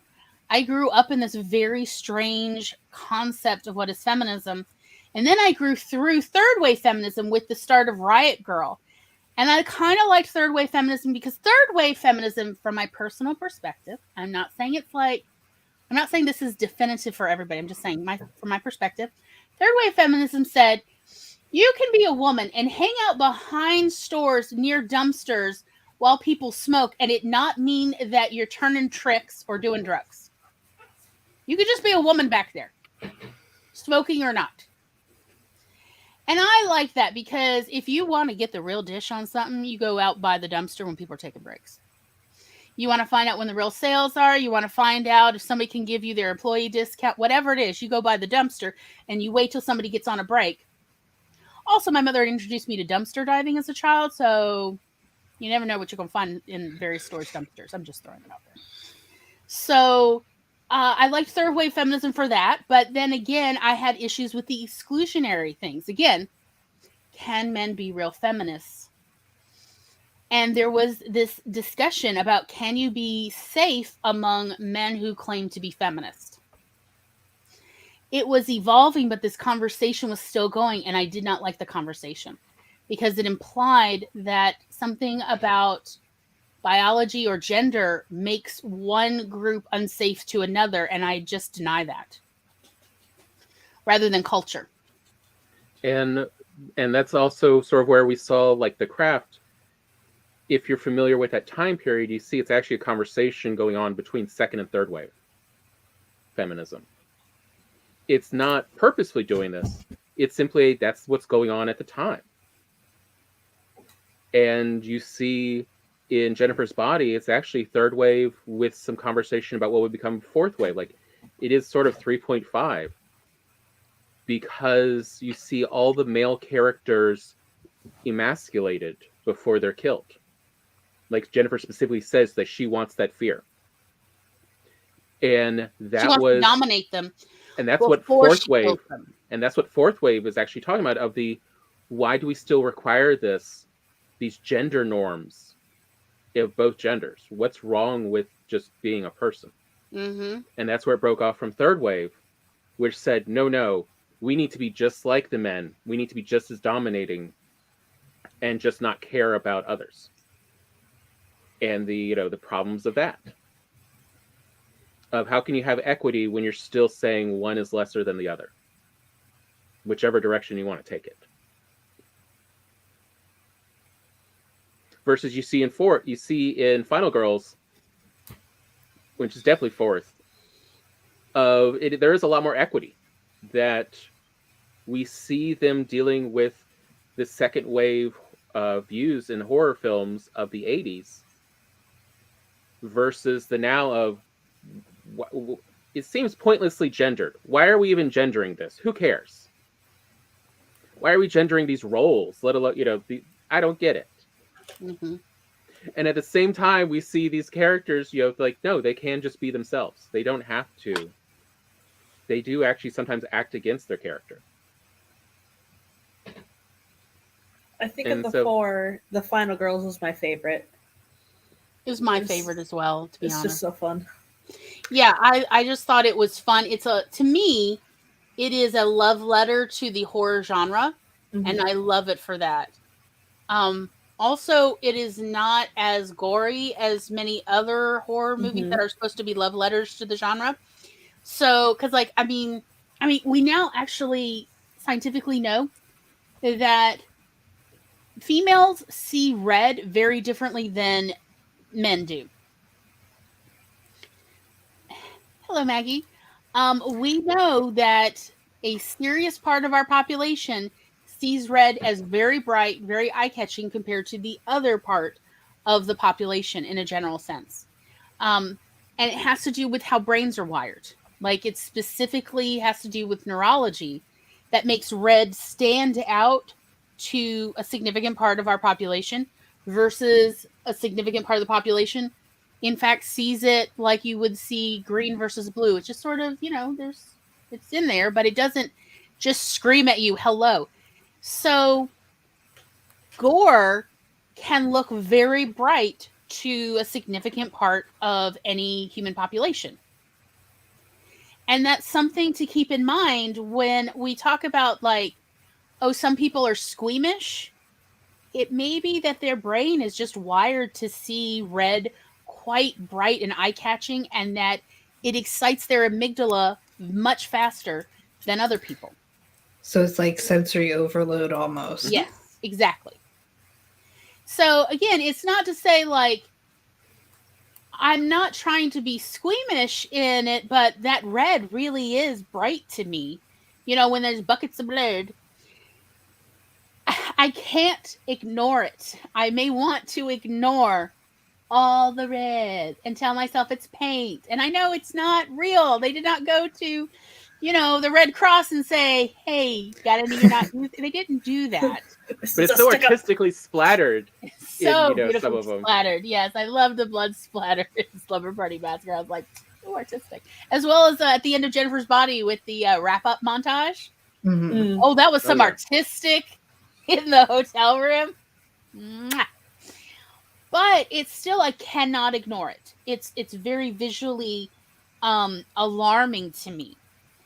And so I find it very distracting, and it's hard to concentrate on the storyline when I cannot ignore the blood and the guts, which are always red. You know what I'm saying? Like, it's just part of wiring. So it's something to keep in mind about when we talk about, and what has been part of the conversation actually for several decades, is how feminist is it when it's so gory? And this idea of feminist horror is like this, and this was a sub conversation that has been had for a couple decades about it can't be too feminist if there's too much blood.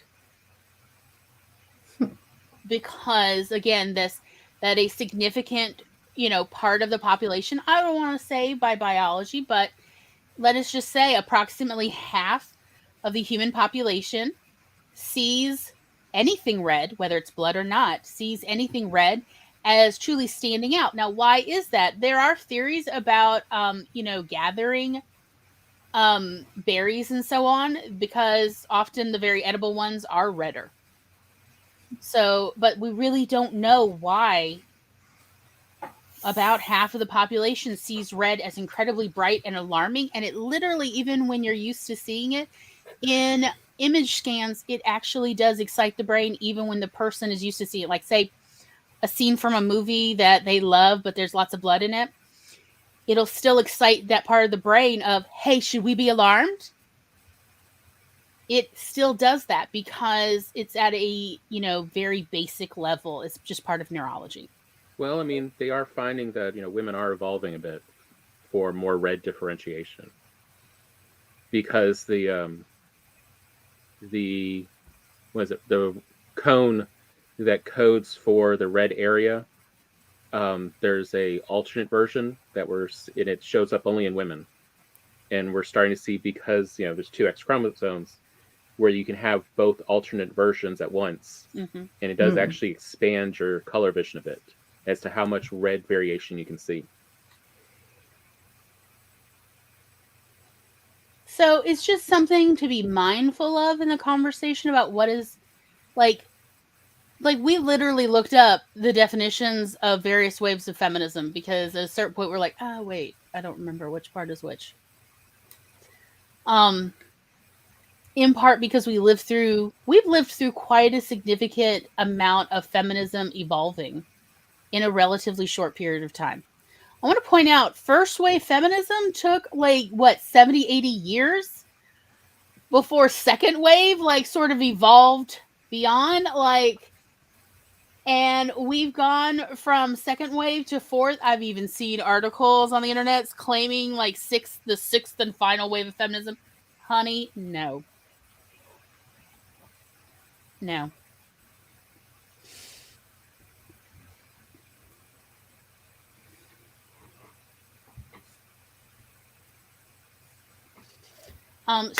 Shall we take a break? And then when we come back, we can talk about what is up with the trope about women mopping up blood and crying in feminist horror. What is this about? Among other things. Did that only happen in Jennifer's Body and the Slumber Party Massacre? I thought there was a scene in The Craft. I thought wasn't there a scene in The Craft, or am I misremembering? I don't remember that happening in I The don't Craft. think so. I just watched it 3 hours ago. Honestly, though, every time I'm just like, what is up with the whole mopping and crying? Also, no, anyway. I mean, I love to see Jennifer's body where she's just showing her the back of her hand so you can see the nubs of her nails. So, I was washing the blood out all night. Yeah. Ah, I don't know if that was technically blood because it was kind of that magnetic stuff and it was black. I don't know. Yeah. It was some creepy stuff. Whatever it was. She was covered in blood as well as That's true. Blood and creepy stuff. it was sticky. Let's say that. It was gross. Viscous. It was also hard for me to see because they put it in such a dark light. And I'm like, I'm glad they put it in such dark lighting. Like, I just was I like, don't want to what's see happening. I don't want to see it happening. I don't like it was that was like my least favorite scene in the movie. I was like, I can't tell where Jennifer is and where what is happening. So I pretty much had to go on their descriptive of it. Yes, emotional. I could have sworn there was a cleaning scene though in the crap, but anyway, yeah. Anyway, when we come back, more of the same. Also, Final Girls, a love letter. We'll see y'all. My favorite one. Yeah. By the way, the at the end of the poll, 2/3 like a lightly bit of morals in there. Just give it a zest. Very nice. Okay. See y'all in approximately 10 minutes.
Bibbidi beep.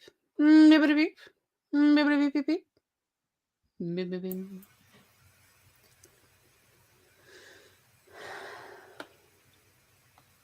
How'd everybody do? I got some salad. It was delicious.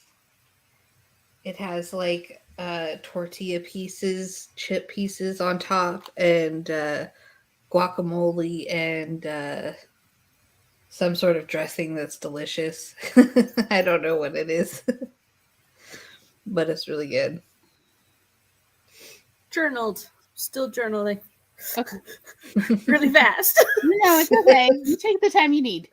Tom and I had a last minute discussion about the guy who plays Scott Farkas in A Christmas Story. Is he from Canada or Michigan? He's from Canada. He's from Toronto.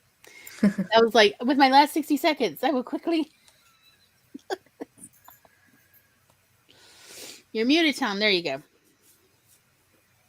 Tom, I was thinking for dinner, maybe chicken tender salad. Okay. We could make ranch. Okay. Tom was also asking what we're going to do for dinner. I'm having Thai food. I'm so excited. Oh, very nice. I try to pick for Sunday, Monday, and Tuesdays because I game at night late into the evening. I try to pick stuff that I can either reheat or is not going to be. It's good cold or not. Yeah. Mm-hmm. Yeah, on days I stream, the boyfriend's usually like, how about we just do pizza? Yes. Let's see. Maggie had an Agent Mayhem story. Pushed Agent Mayhem off the edge of the last couch cushion. He doesn't need 3. Watched curling. Said hello on Hina and Joy's birthday sprint stream. Very nice. And making stir fry and fried rice for dinner. Excellent. Yummy. Yeah, I was thinking it when Tom asked. That's where I was like staring like this. Was me trying to think of what to do for dinner.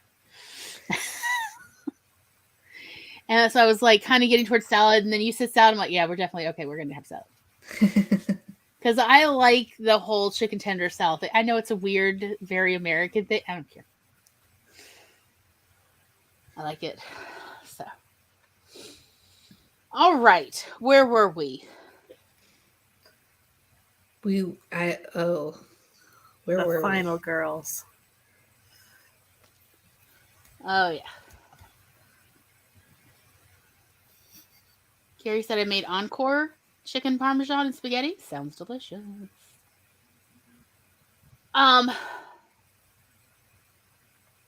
Where should we start with Final Girls?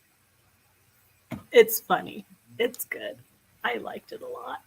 I like that it has very scary elements, but it doesn't take itself quite too seriously either. It's basic. So the movie opens with a trailer for like the most hokey standard slasher Friday the 13th ripoff movie. It's like, okay, this will be fun. And then it turns out that the main girl's mom is one of the actresses in that movie. And so she's watching the trailer of her mom. Oh, she's waiting for her mom in an interview. And then later on, a fire happens in the theater and they get... spoilers, I guess, for the beginning. Car wreck happens, mom dies. Right. I mean, is it really spoilers if it's the first 5 minutes? I know. But then, like, they go to the movie theater to watch the movie that the mom was in, and there's stuff happens and they get sucked into the movie world. In fairness, I think in the trailer they actually mention her mom's death. Okay. I think there's a reference to where, they mentioned it's the 20th anniversary or something of the movie, and her mom's gone. And it'll be held on the day of her mom's passing or something. I think it's in the trailer, so I don't think that's really a spoiler. Don't worry, you're totally cool. Okay. But we will spoil it now. Hello and welcome to Spoil Town. We're all point mayors. So it starts off with this trailer, like, okay, a movie within a movie. Okay, that's cute. And then turns out there is a movie in the movie. And then they're in the movie in the movie. And then they're interacting with the title cards in the movie in the movie. And I know they can knock it over. They can knock over the the dude trips over the San Francisco this year. I was like, oh my gosh. And like the color change for the flashbacks, and Did I go colorblind? Did I have a stroke? I love that line, the Like, meta-ness of it. They initiate flashbacks as a plot device to try and Yes. escape the bad guy. Like, Yes, oh, which again, like, this is not going to go well. it's so fun. I loved it. I was very happily surprised that they were able to employ these plot devices and they work. Yes. Versus, yes, you could use these plot devices and tropes, but they can easily fall flat on their face if you are not, like, definitely open in revision to playing around with this. Mm-hmm. I love that by trying to communicate with the in-movie characters, they inadvertently kill off the final girl. So they have to have another final girl. Yeah, and like this, like they essentially have to redefine this movie and essentially figure out a new plot. And they have to do it within the time frame of the movie, not the 92 minutes.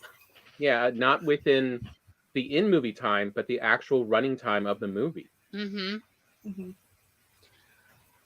I very much enjoyed. So I thought one of the issues I have with many horror movies is often they're not that scary to me because I don't feel attached to the characters. So I'm not really upset if they get injured or killed off. I'm like, hence my whole issue with, wait, which character who's left in this house? I don't know. I don't even care. Right? Because I'm not attached to these characters. It's kind of hard to keep track of them. There's nothing compelling about them. Like, this is one of my issues with horror is then it just feels like it's just a bloodbath because I'm not attached to any of the characters. So I'm not really invested in the story at all. If anything, often one of my biggest issues with slasher flicks is the character that I'm most keeping up on is the killer. And it feels uncomfortable, though. Of like, I don't want to root for them, but yet here I am because it's one of the few characters that, like, they often have a relatable backstory. It often involves bullying. I can relate to these versus the other characters, the victims. It's like, man, they have it so well. And now they're getting laid. Nah. Yeah, it's the jock at school, like the popular girl and some more popular characters. Mm-hmm. Yeah, it's like, it's not relatable for me of like, oh, wow, the popular kids are getting killed off. Darn.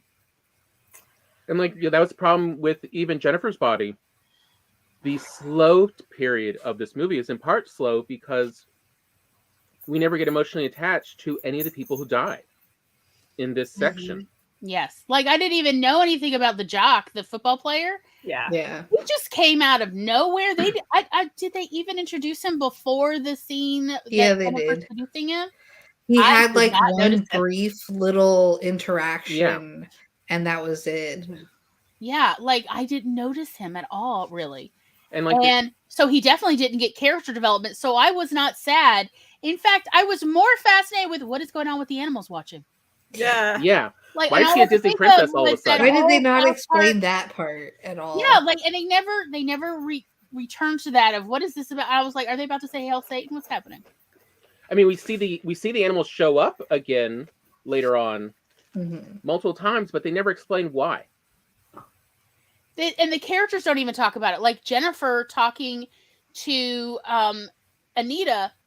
At that point, Jennifer could, as well as telling her flashback of like what happened to her, they could then like, hey, what was it? Didn't I also see animals? What is that about? She's like, oh, well, my theory is, no, neither of them talk about this. So it's still like, what is this? Are these satanic animals? I'm confused. Again, I kept expecting the beaver or woodchuck or whatever it was to go, Hail Satan after, and it never did. I was disappointed. I was expecting them to get in on the killing. Something, yeah. Yeah. Nothing happened. And I just really feel like they kind of squandered that or something happened in editing. So, but what I liked about Final Girls is, so we're introduced to Max and her friends and all this, like our modern day counterparts, if you will. So we have the main girl who's the daughter who is going through grief Yes. This whole movie is how to process grief. It's really cool. So we have the girl with grief. We have the guy she's interested in, who's really nice and is a little bit nerdy, but looks gorgeous. And it's also in another film that came out the same year called Final Girl.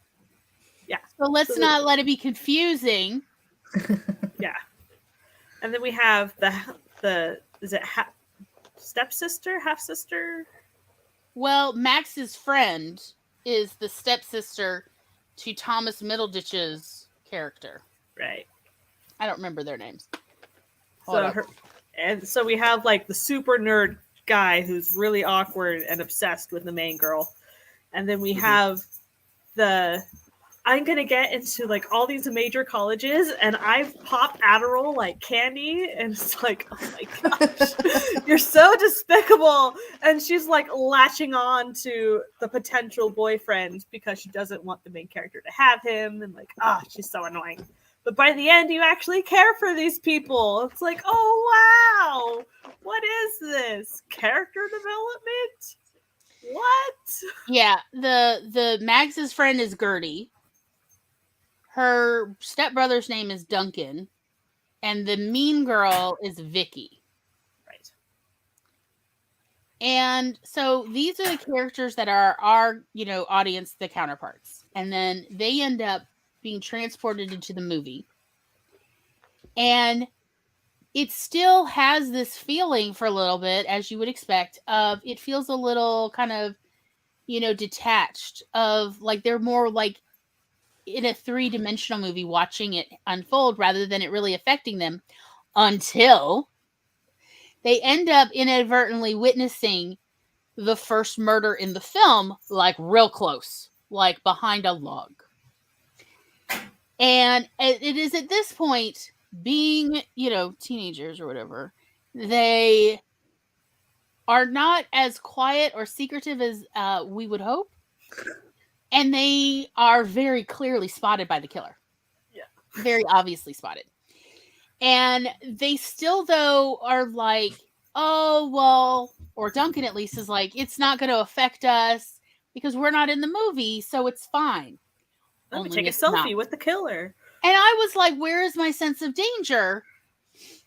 It seems like it's not really dangerous since this is a past movie and you guys aren't really in it, even though you're watching it. It's like a 3-dimensional movie, or like you're a play within a play, but it's still not affecting you. And then, spoiler, Duncan is killed by the killer right there in front of everybody. But right before that, because Duncan is the one who has all the knowledge about this story, he does an info dump to tell the people, as well as, of course, us, the audience, what they need to do to get through the movie. So our our movie nerd tells them all and then is immediately killed off. So we can then see what happens. And I thought that worked out really well because honestly, Duncan's death, even though I've seen the movie now several times, every time I'm like, no, they need Duncan to tell them how to survive this movie. Since, he's the movie nerd. And then he's killed off and I'm like, oh, now there are stakes. I thought that was done very well. I mean, I love the line, though, of like, it's just raspberry jam. It's just corn It's syrup. not raspberry jam. Yeah, maybe there's corn syrup that runs through all their blood. All their veins. Corn syrup. Nope, it's not. It's not good. Oh, so gross, Duncan. So gross. So good. Especially that girl. Who knows? Yeah. I'm just saying it. The way she's like all hippie-ish, she definitely has chlamydia. But I mean, again, we see with Final Girls how they use all of the tropes and conventions to add to the story instead of trying to deflect. So it starts out with Friday the 13th, like Camp Crystal Lake. And then they pull like a Nightmare on Elm Street. We're like, we gotta booby trap this and get the bad guy. And then it ends with like a Halloween 2. So it's like, oh, I love it. It is weird. It is that, like, every time I think about the film, I laugh my butt off. What is that character's name? Is it Paula? I think it's Paula. The one they're like, no. The final girl? No, the one they like duct tape the oven mitts onto and The the life vest. the life vests to keep her clothes on her because she real thirsty. She a real thirsty person. And as soon as she takes her top off, it will bring Billy. And they do not want to summon Billy yet because they're trying to make all the booby traps, right? So they've got her. And I was looking every time I think about the outfit that they put her in, where they've duct taped the oven mitts and everything, and they've got her all dressed up so that she can't take her clothes off. And then when they're like finally like, yes, Paula, do it now, summon him, and she's like, yeah, she's just ripping off with her ripping off all the duct tape. It is the world's most aggressive striptease I think I've ever seen in my life. I'm surprised she didn't displace a hip. Like, it's so aggressive. It is not what I would call sexual or alluring. No. It's just very aggressive, and I love it. Like, it's very much reminiscent of those kind of weird dances on top of cars in like those Def Leppard type music videos of like, you're not attracting anyone here. You look like you're trying to ward people off with you dancing on a car hood. But it makes me laugh every time where they're just duct taped oven mitts on her hands because they cannot trust her to keep her clothes on. Mm-hmm. I like, it is not easy to play such a silly character. And that actress is amazing. Her name is Chloe Bridges. She's amazing. Because, good Lord. I don't know how you like play that type of character who's also supposed to be like overdosing on Adderall, like distracted by a fly. Like, oh my gosh, it was amazing. It was a good. I thought it was done very, very well. I very much enjoyed it. It was just so much fun.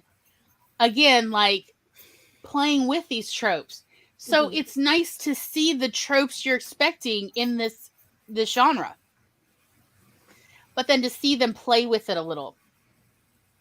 I mean, if anything, I thought Final Girls to me is the much more entertaining, less weird, creepy of, Cabin in the Woods. I had a serious hard time getting through Cabin in the Woods. I don't remember Cabin in the Woods. I haven't seen it, but then again, I don't really watch Joss Whedon horror. One where it turns out that they do horror movie tropes to sacrifice people so the elder gods will stay asleep. Yes. Every year. I haven't seen it. I am absolutely shocked, Laura, that you haven't seen it. Truthfully. Like, Sorry, Princess. But it's not like one as I had a lot of problems with it, including editing with Cabin in the Woods it was slow as all get out. And it was very confusing. So one of the things I would recommend as writers is to not confuse your readers. And there's a very good reason to not confuse them. And that is because they could put it down at any point. People, human beings, do not enjoy the feeling of confusion. It's uncomfortable, isn't it? And when we feel uncomfortable, we could go do other things. That is the joy of free will.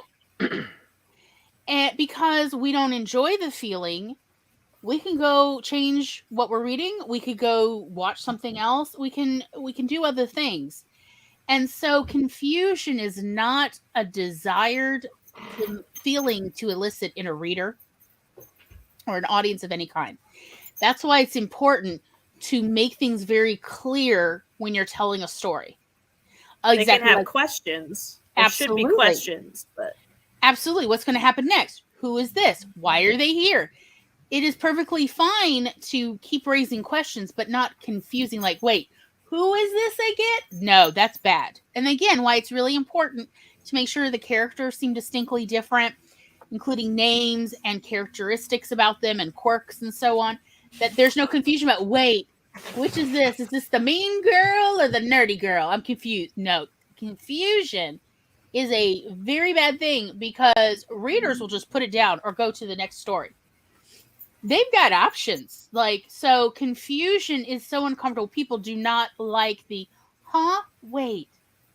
And then let me go back. No, they don't want to research the story they're reading.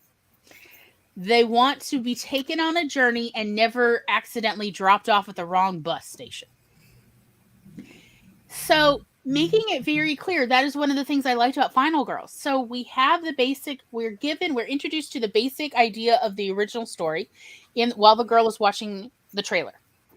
So we know the basic plot because they're using tropes to explain the plot. You know, the Crystal Lake kind of plot of, okay, it's camp. These are the camp counselors and they're all horny. Okay. All right. We're good.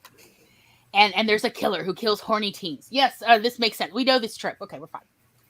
And then we change the plot from what the audience is expecting. We change it to, but now we've put modern real human teens into a thin story, a movie, and they know the story. Well, at least one of them knows the story very well, presumably two, because presumably Max watched it at least once before in her life, since it had her mother in it.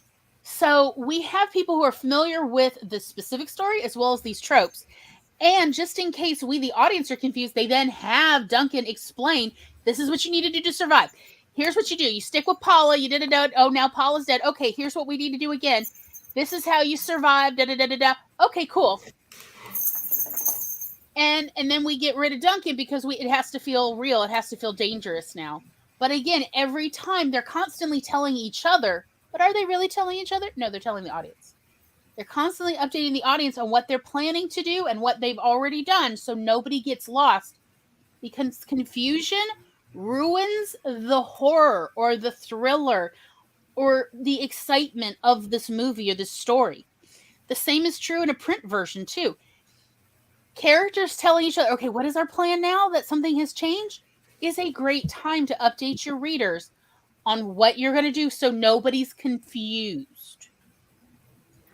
Yeah. You know, if you feel like for one of your characters, for instance, Max, that part of the cornerstone of this character is she is dealing with the loss of her mother. She doesn't know who her father is. So she's dealing with the loss of the only parent she's ever had. And it's 3 years later. She's still not coping well. This is a cornerstone of this character. It is brought up multiple times by various characters so that we can keep straight as the audience who's the one dealing with the loss of mommy. So there's no confusion about, wait, is it Vicky? Is it Gertie? No, it's Max. Max is the only one who's lost a mom. None of the other characters. And if the other characters have lost moms, we don't know because they never talk about it. So we can keep Max straight. We know who Max is, even though Max doesn't really look like anyone else. The nice part is Max has blonde, straight hair. Gertie has curly, rusted hair, short hair. And Vicky has straight brown hair. So we can keep the women separate. And then, of course, it's not as important to keep the characters from the original movie separate because, you know, they're all going to be killed off, right? Except we can keep them separate. There's the hippie one, the hippie girl. There's Paula, the person who cannot keep her. She's so thirsty. Y'all, Paula's the last girl. She's Paula. Yeah, it's on the license plate, right? No, yeah. I'm so. You're right. It's not Paula. It's Tina. I think so. Yeah, Paula's the one who's supposed to be the final girl and is not. You're right. And there's, you know, Nancy, who is blonde. Well, she got that wave. She got the curls. Right. And Tina. Paula dies very quickly. She's the one with the dark hair who prefer to be working on her Trans Am or whatever it is. I don't know. Who cares? We're not attached to them. We don't care. I think she had like a black leather jacket, ripped blue jeans. Like she was very distinct for 5 seconds. So but we don't need to keep track of them. We just need to know who is like our characters that we're attached to. We're supposed to attach to the modern ones. And of course, we have to understand why Max is so into Nancy. And we swear it's not sexual. Although, honestly, some of that writing, I'm like...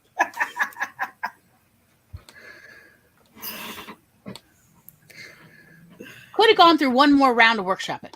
It could have. I just am like, are they about to kiss? What's happening? I just like these two actresses do not have the nurturing relationship I was hoping for, but more of a let's explore our sexuality relationship that is awkward. But anyway. Other than that. But yeah, like, but again, like they do repeat regularly what is the plan for the story. Honestly, even in the craft, they do this regularly about what are we about to do? Oh, well, we're trying to see if, we can make Rochelle levitate. Everybody concentrate. Like, so we understand. And then it's discussed about what Nancy from the craft wants to do of like, but Nancy, evil. And Nancy's like, are we having a theological discussion right now, Sarah? Of, again, remember y'all said you wanted light morals. That is light morals. Of having that conversation of what is moral and what is immoral of what the characters are doing or not doing.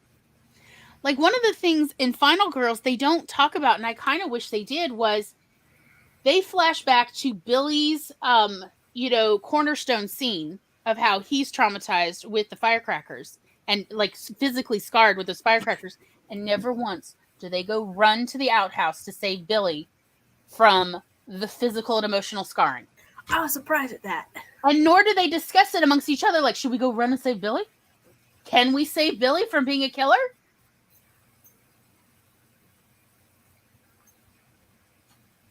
You're back there. Why have you squandered this moment? If they had discussed it of like, oh, try. And instead they're like, oh, wait, I can't. I'm blocked from it. Okay. But they don't discuss it. They don't try anything. So we don't know. And again, that is a place where morals would be appropriate. They don't have to be, quintessential morals or whatever you think your culture's morals are. They can just be your own personal morals of, hey, shouldn't we try to help since we actually know what happens? And he's scarred for life. He's a kid in this flashback. He is not an adult even. So, like, that is, again, in the conventions, I would say are appropriate to put in morals, is at least have the characters discuss it. Again, to keep the readers going where they're not like, hey, but why didn't they? Every time a reader stops reading and goes, wouldn't this be when they should? That is a moment that your story is in peril because it means the reader might stop reading it. While they're thinking of it, they could put it down and go, oh, that's right. I need to do something. I need to go wash the dishes. The moment. And then they write a fan fiction fixing it. Right? But they're not reading your story. I mean, really what fan fiction says is that you had a lot of unanswered questions in your story that were not satisfyingly wrapped up in some form or another. And so they're now using your readers using their imagination to continue it and finish that, unfinished thread. I mean, hence, Jennifer's Body and Glory's thought is, this would be the perfect Buffy the Vampire Slayer origin story. Because it's a good story, but it's not entirely satisfyingly wrapped up. In part, it almost seemed like they were kind of hoping for a sequel. I couldn't tell. But it definitely explains why she's hunting demons.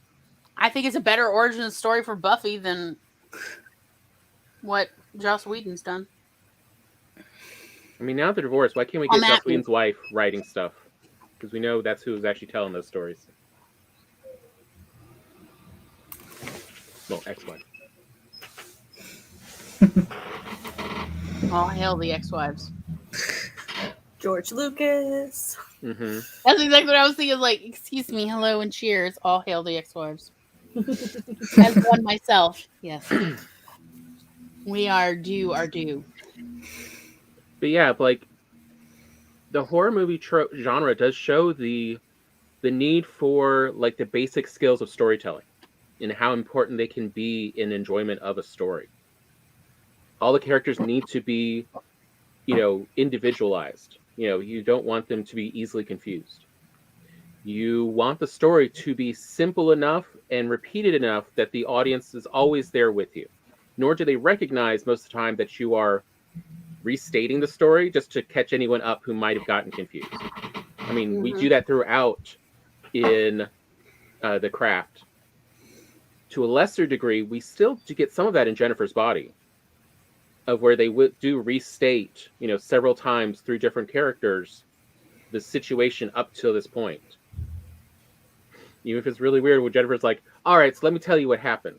I'm like, she's villain monologuing. She is literally villain monologuing at Needy. Didn't see that part coming. And what's with the nickname Needy? Like, I think that says Anita, something. Oh, because Needy has always been the one taking care of Jennifer. They're trying to show this power dynamic between Jennifer and Anita. Mm-hmm. And Jennifer is the one who named Anita Needy, implying that Anita does not have everything she needs. That she is, needing something from Jennifer. When in fact it is the opposite. It's more of a parasitism relationship. Emotionally, they are too codependent together. Mm-hmm. And that there's essentially a power dynamic going on that's unhealthy. Because it's not going both ways. It's only going one way. Mm-hmm. So... Hence the no cleavage. That's Jennifer's thing. Jennifer's allowed to have cleavage, but Anita is not. Even though to me, with Megan Fox, it seems much more like it's midriff. That's Megan Fox's thing, is her midriff. And it's like, I feel like some confusion happened here, but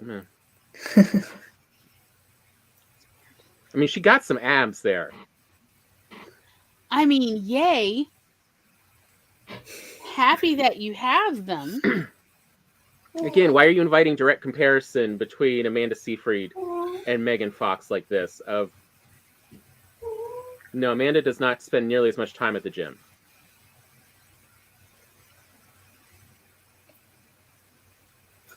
But yeah, but you need to catch up your characters. You need to keep the story relatively simple. That's the whole point of tropes, is so people can be reminded of what to expect. We still have surprise, even though it's not a complex story. We still have surprise, though. Tropes are very useful, and they will help ensure that readers or audiences are not going to experience confusion. Because a trope is so familiar that even if they go to the next person, oh, you're reading it, or oh, you're watching it, what was this? The other person can explain it easily, succinctly in a moment. I think that also goes into comp titles, like X meets X. These tropes meet these tropes. Help people get a gist of what can go down in this story. Yeah. But also, I think something that they used really well in The Final Girls was the idea of Chekhov's gun. Like, they did the trope of, okay, let's have a flashback. And so we do the traditional flashback. We see how it's initiated. We see the color change to black and white. And then later on, when they decide, we need a flashback to help us escape, they know how to initiate it. And we know what's going down because the color's changing and the dialogue is starting to do that same spiel again. And it's not a Deus Ex Machina, like, save me! Yeah. Like, no, this has been established. We're going to use something in a different way, but we know that it's not breaking the rules of how it can be used. I think also they use Chekhov's gun in the whole, there's a killer, and you can't have the final showdown till the end of the film. So you have to wait. You can't just immediately deal with the killer. And it has to be the right setup. It has to be the final girl versus the killer. And we know this even from the title of the movie. And so it is there the whole time. We know it's going to come. And yet, when it does happen, it's still worth watching. We're still enjoying it, even though we knew it was always going to happen. We still have some emotional devastation at what happens. The unfairness of everything. I thought it was genius where they, like, okay, it's the final showdown. color grade change. Yes. It's like, yes. Oh Change God, it's the so colors. beautiful. Yes. Like Visually, it was a wonderful movie. I'll tell you though, the soundtrack, I loved the soundtrack so much. Both the songs they used and the pop songs, as well as the ambient music and the thrilling music. Oh, the thrilling music. When Billy is on fire jumping out of the second story of the counselor's building. And I'm just like, this music is amazing.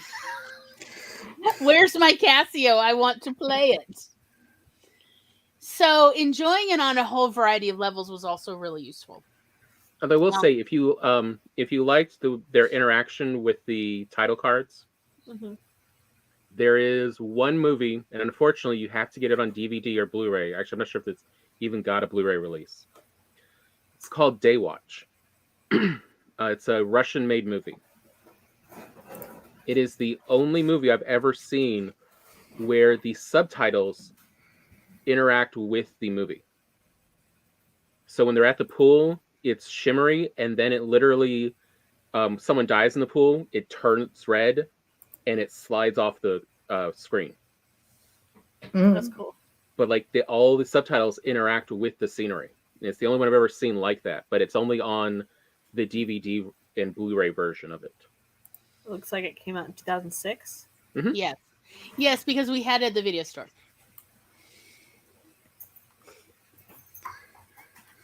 That's why I was like, hold up, let me look at this. And I'm looking at the card. No, I've made you watch it once. And it's got this great trope that it's only when you watch the behind the scenes you find out what's going on, which is the trope or the joke is that in Moscow the slowest thing in the world is the trash pickup. So they have turbocharged trash bin vehicles going around town. That's how they sneak around.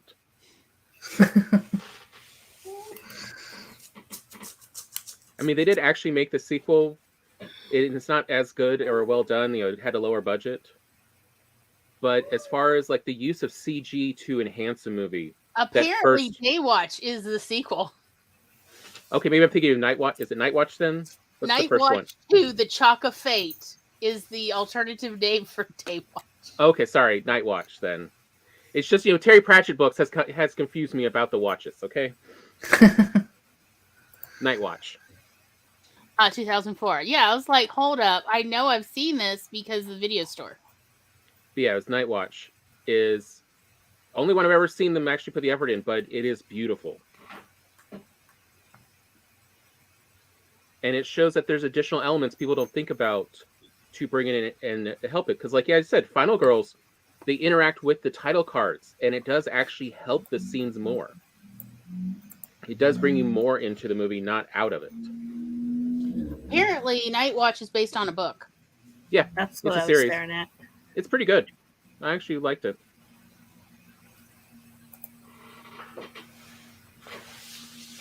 It's got a nice alternative Eastern European type mythology working with instead of Western European like we tend to hear.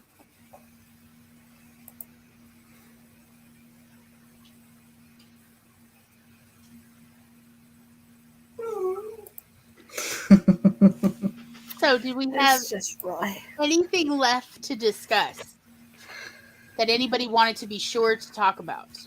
Let me check my notes. I know, like, I've talked about feminism as well as the wave of feminism in these films.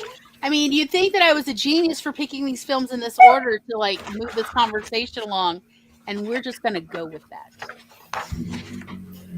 So one thing I noticed was the male gaze versus the female gaze.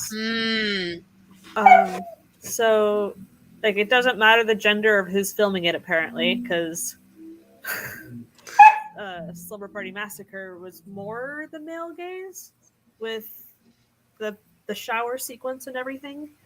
But, like, Jennifer's Body was definitely more the female gaze. There was one part, like, there are a couple of shots that are the male gaze, but it's always from the POV of the guy that she's seducing. And so it makes sense.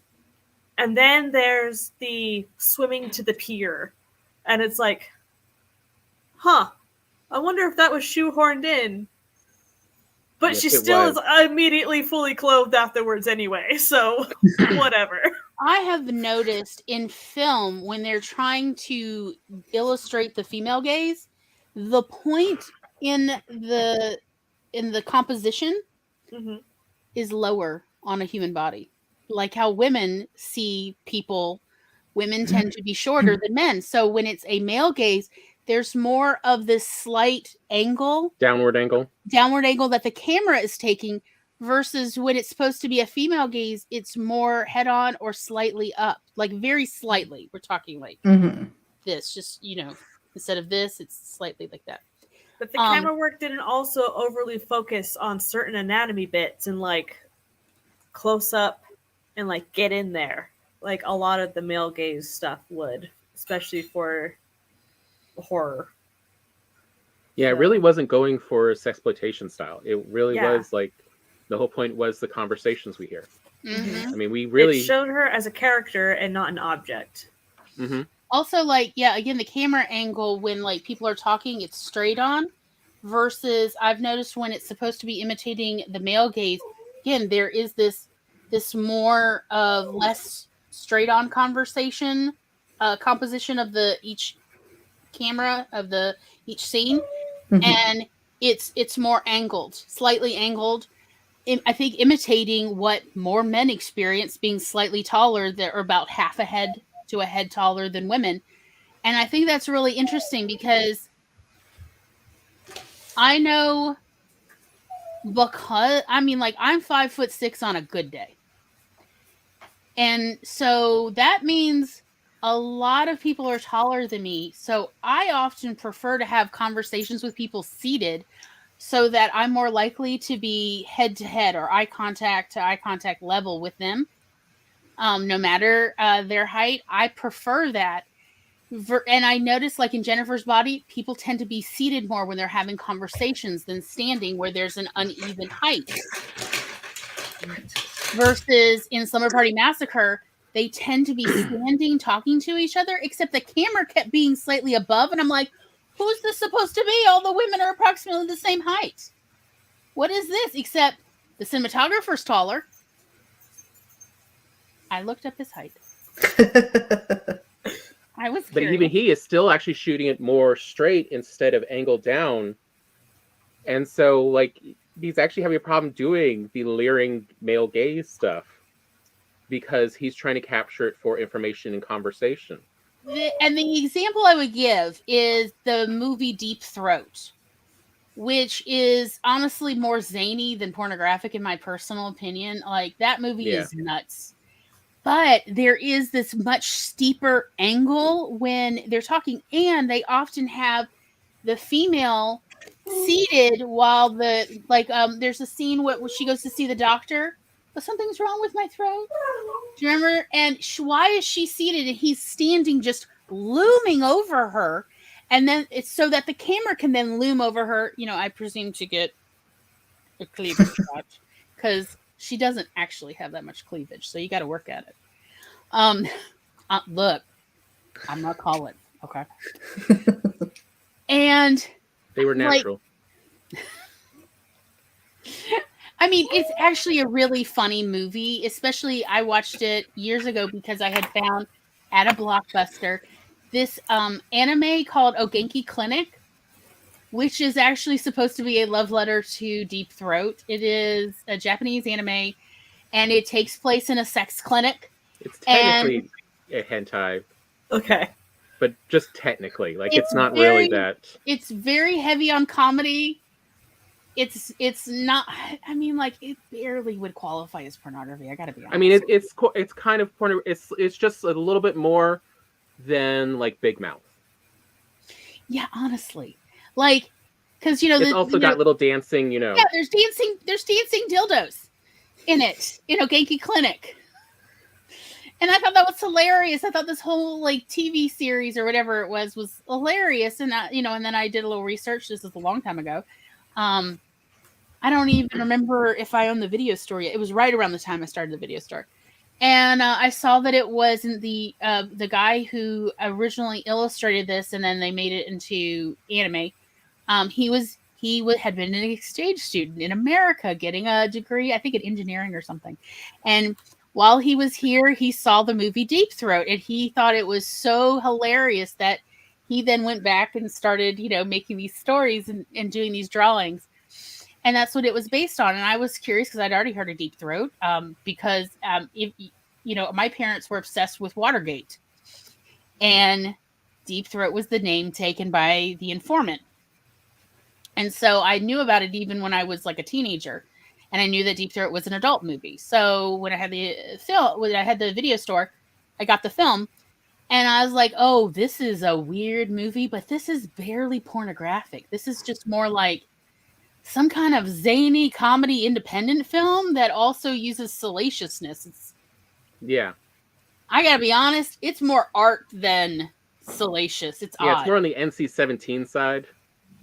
Like, it instead really of people is being like anything experimental and going, hey, we'll throw in cleavage and maybe, some sex scenes. Like, it's odd.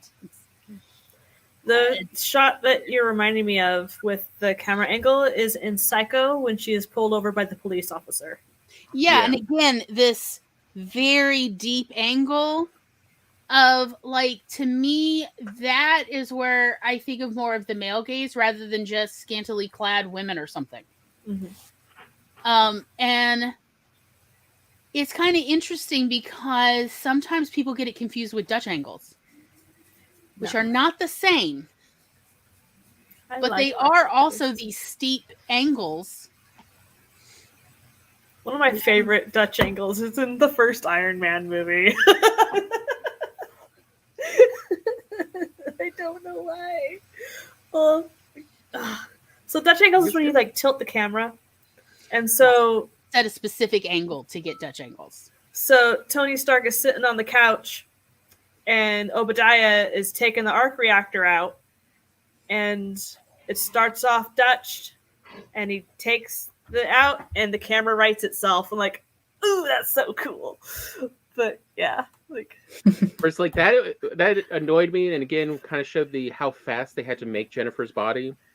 Of like they were trying to capture Diablo Cody's star power at the time. Mm-hmm. Like I swear, it was written and made and entirely made and released within a year. Of like, why is one of the kills in Jennifer's body at a Dutch angle and the others aren't? Like, just I found it very confusing and disarming watching it.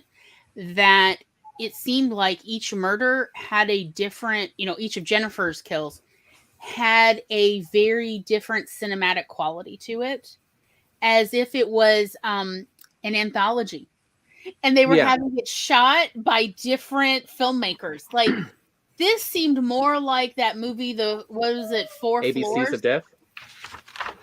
Oh, fourth. Oh yeah, Four Floors. Yeah, I hadn't thought about that one. Yeah. Well, like but you're not wrong either. Also, ABCs of Death. Of like an anthology shot by different filmmakers. Each death did not feel like the same people set design and filmed it. And that was really odd because the one consistency we have in every one of these murder scenes is Jennifer. And she is the architect of every one of these murders. So why would it not have a similar feel? She is the one designing each murder. She is the one who's picking every setting. And in fact, we see that she picks the settings to varying degrees ahead of time. She at least does some preparation before, she takes her victim there. So why is there not a consistency in those murder scenes of like where the cinematography should be similar? The set design should feel very similar. And it doesn't. It feels like totally different filmmakers took over for each one of these. And I found that, frankly, jarring and not like in Dutch angles. Dutch angles are meant to make people feel a little queasy. I would like to point out that Dutch angles are very similar to the angles that children see the world. There, I said it. So anyway, but it's not just Dutch angles because they only use Dutch angles in one of in Colin's death scene. In the jocks and in the swimming chips scene. Thank you. I was like, I don't know that guy. Young Neil. I'll admit it. I can't remember that guy's name, and I always think of him as Young Neil because I saw him in Scott Pilgrim. In both of those, the camera angles are more straight on. But in Collins, why is it all Dutch angles? What is this about? It's very confusing. And then when we see Jennifer, when Anita is driving, you remember she's upset after her sex scene, and she's driving, and she almost hits Jennifer with her car and then skids off. Again, it's Dutch angles, and then it's straight head on. And I'm like, what is that about? Why is there inconsistency in the cinematography? Cinematography is, so when we think, so here is like, to me, this is the translation. You know how people talk about writing voice? When you tell a story, your writing voice? I really see that as the print version of the cinematographer as they compose, because the cinematographer really sets the tone for every scene. They're the ones who choose the composition, they choose the angles, and they are really the ones who are, at least in theory, the final informant on the lighting they want. They're the one who tells the lighting rig people how they want the lighting to be. And that is essentially like the voice, the writing voice of the story for a visual narrative. And it's like changing who's writing a story halfway through and then changing it back a couple chapters later. It's jarring for the person who's supposed to be meant to be enjoying the story. And again, that's why I mean about like there needs to be a tonal consistency in storytelling. Whether we're talking about print or we're talking about visual medium or any medium, in fact, there just needs to be a consistency of tone that it feels like the same person is telling you this story. And that's why, like, there's usually two ways of writing a story together. There's either the overlapping edits, where they'll probably first start out each writing a chapter, and then the other one edits the other person's chapter, and then they'll go through several more chapters just swapping them back and forth, and it tends to even out the writing voice. Or they'll have just two different POVs where they each alternate writing chapters from a different character's POV, and that way it's not as jarring because, yeah, a different character is going to have a different way of experiencing the world. But if we're still experiencing it one way, you know, in this case through Jennifer's eyes, it's a little odd that she sees it differently at different points. And it's not like it definitely could have been done like that, such as when she's newly fed, the camera has a different style of angles versus a month later when she is drastically hungry and a bit confused. Yeah, switch back and forth which, you know, type of ones you're doing to showing, but we don't get that kind of language conversation in it. Yeah. And that's where it does get a little confusing. And that's part of why, like, you see nowadays they actually admit to how much movies get reshoots months later when they're in the editing process, and they go, wait a minute, I need a scene like this, but I need it from a different angle, or I need it, you know, in a different style. You know, the same for Slumber Party Massacre, where you can definitely tell the cinematographer was used to shooting with studio lights and inside, not so much in low light outside, because so many of the scenes were underexposed. And they just didn't have the budget to reshoot because, you know, film is expensive. Especially back then. Holy cow, was film expensive. And with Jennifer's Body, they didn't have time because they had to put it out now. They had to put it out, you know, within months of shooting that. It had such a fast turnaround. Wow. I mean, but it still shows like how good is the director and the writer for that it still holds up. Like, the movie's still fun and entertaining. The last 40 minutes is a great ride. Honestly, yeah, the last 30 minutes really, for me, redeemed the whole film. Because I took a break about an hour in because I was like, why so slow? Cannot It didn't survive. feel slow to me.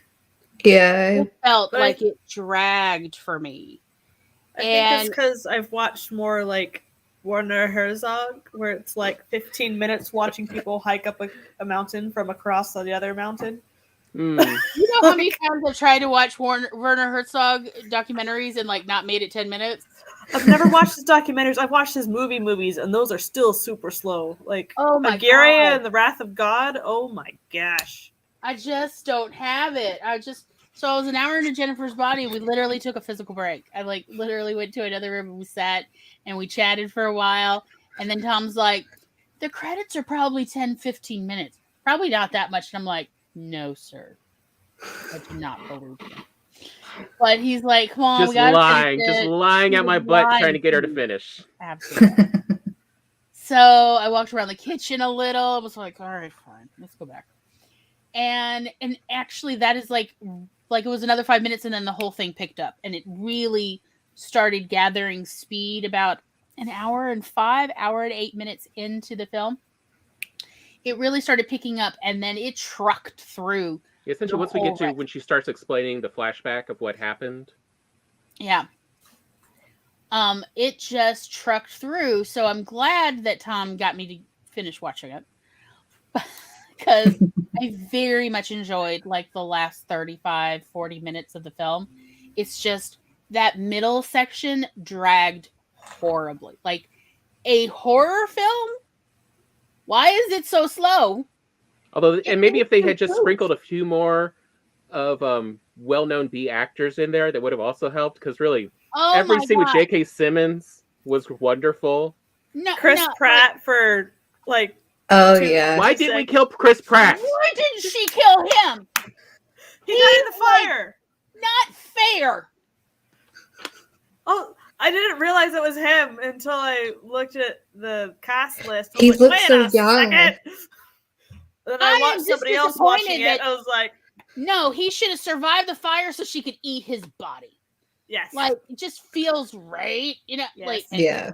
I'm just saying, like, you know, it's fiction. Why don't we get justice in fiction, damn it? So one thing I noticed about Jennifer's Body is that that Jennifer is bisexual, and so it's like bisexual representation, because she says she goes both ways in the movie. And yet we still don't actually see her attacking any of the women. Yeah. And like we only see her kind of playing mind games with Anita. Mm-hmm. Yeah, and Bill Fagerbakke, who plays the dad of the jock, he was in this TV series called Coach back in the 90s. Anyway, when he is just like, I don't know, staring at Bill, this is going, and it's just like, oh my God. Just, it was hilarious. Or when Amy Sedaris said, I'm a Ford tough mom. You know, I'm like, oh my God, Lord. Did We you needed notice more of them. the product placement in Slumber Party Massacre, the Kool-Aid? Yes. It cracked me up. I'm like, that is a product placement right there. Except they didn't get any money for that. They did not get any money for that. They Really? they only did that to show what type of house this was. That this was a house that had money. Wow. That it was not Kool-Aid, or what was it called? Colorite? Flavorite? Flavorite. Flavorite. It was a signal to show what class of money was in this house. Interesting. So Jules asks, are there any movies Sorry. marketed as horror that you feel don't deserve the label? I'm trying to think. I mean, Gothica definitely is a horror. It's definitely a mind game horror, but it's...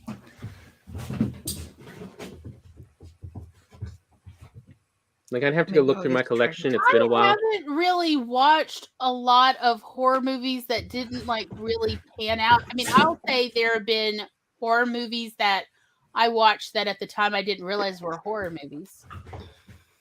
Because I did not find them that scary, like Dracula 2000. I did not realize what I was getting into. Also, I was watching it with somebody who kept laughing through it.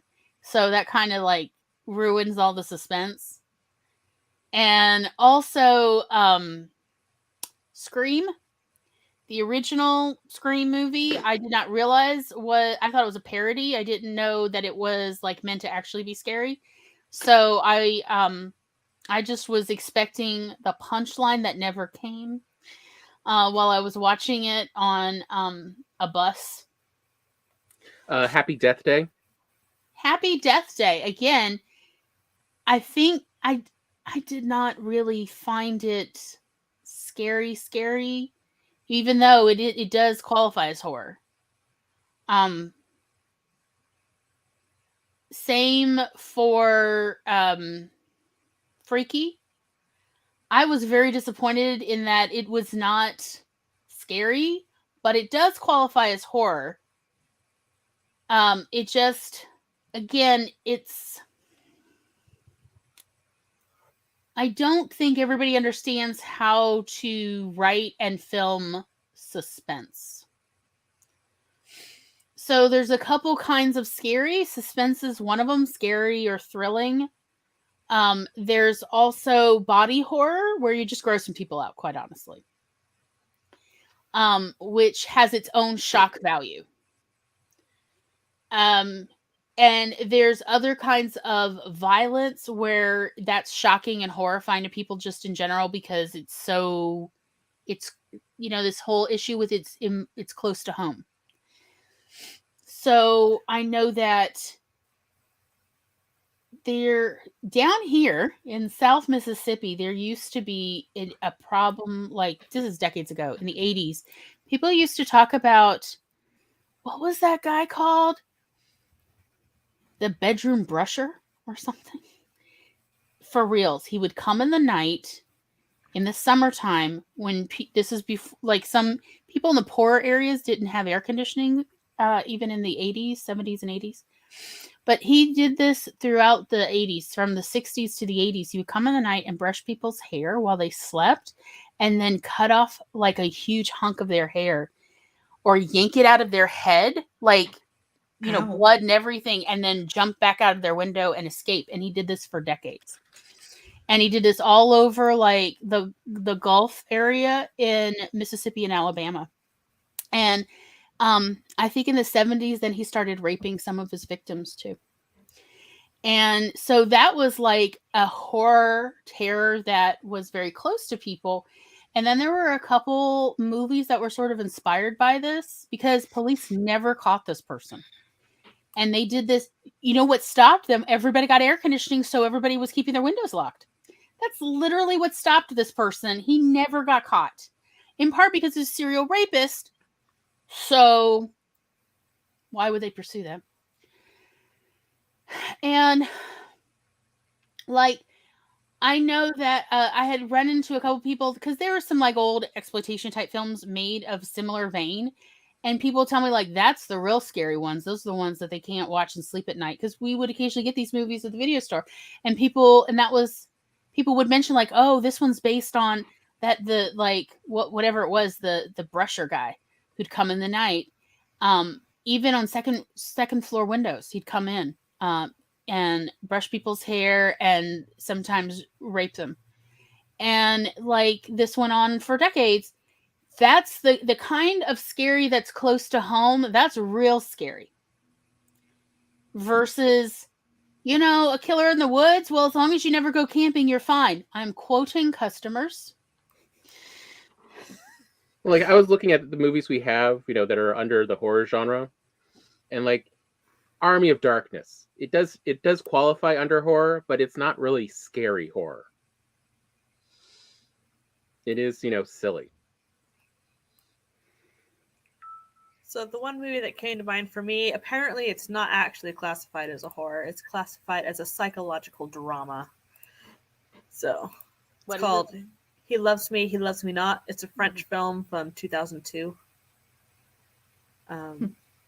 It's one that's good for both Halloween and Valentine's Day.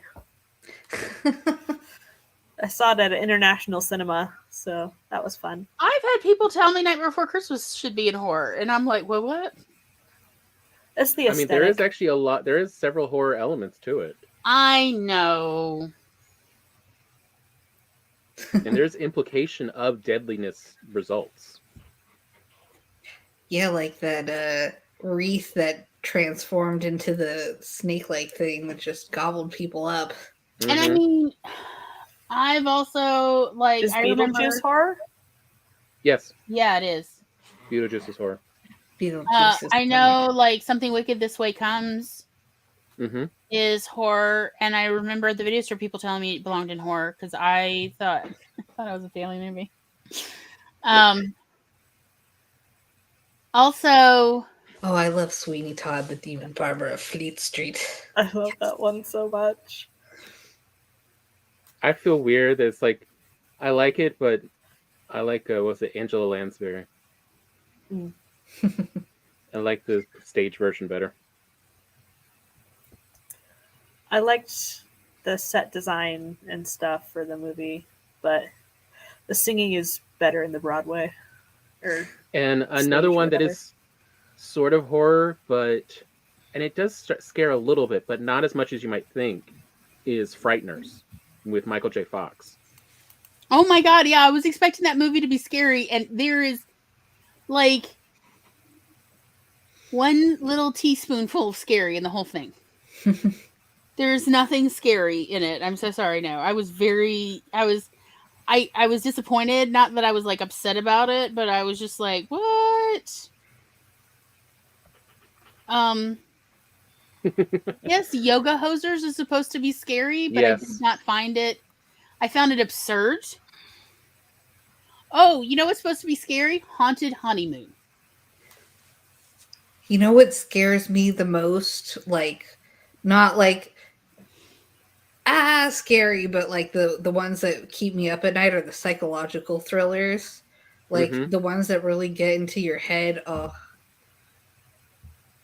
Then I The can't first sleep time for I days. watched the original Japanese version of Dark Water, that one got to me.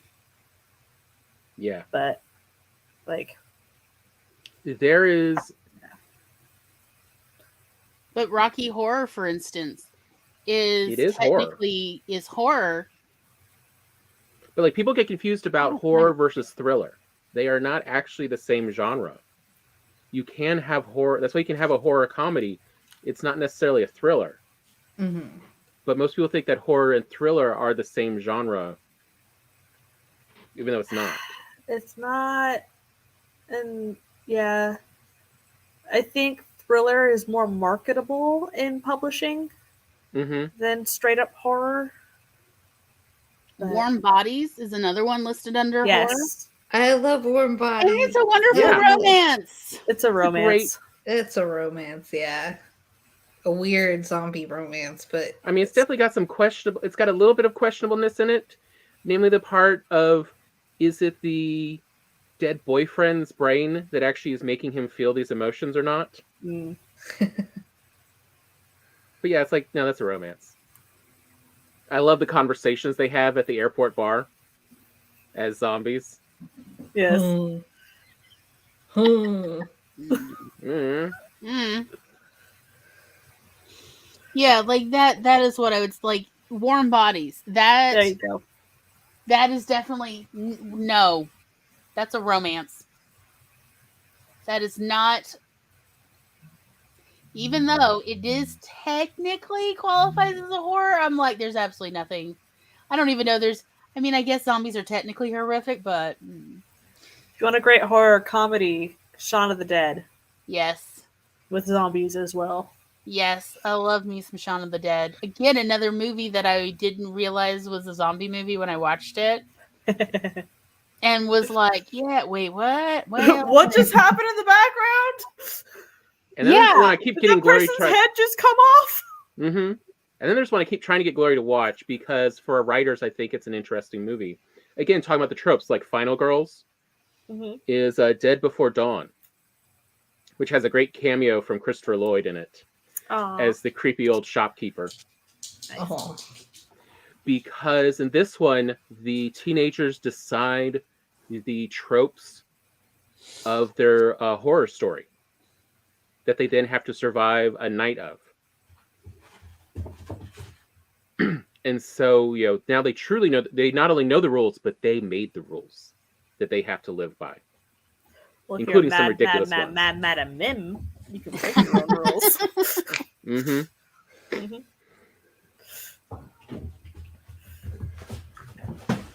Okay, well, I think I have to go because I need to get ready for my show and feed the dogs before I do and all that. So, um, have fun with the rest of it, and I will see you guys later.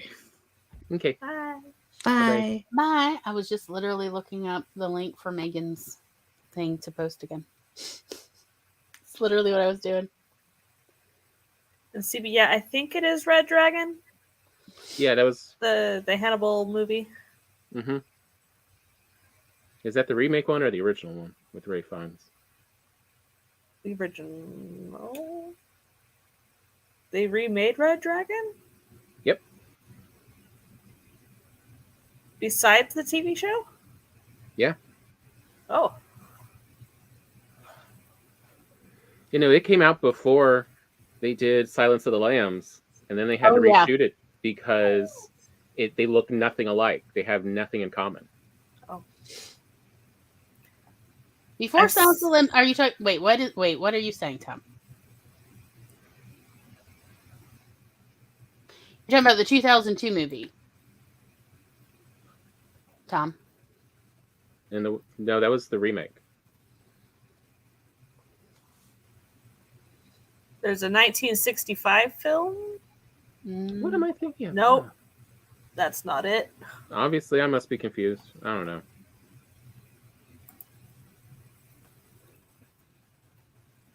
That was Red Dragon. Must be another one.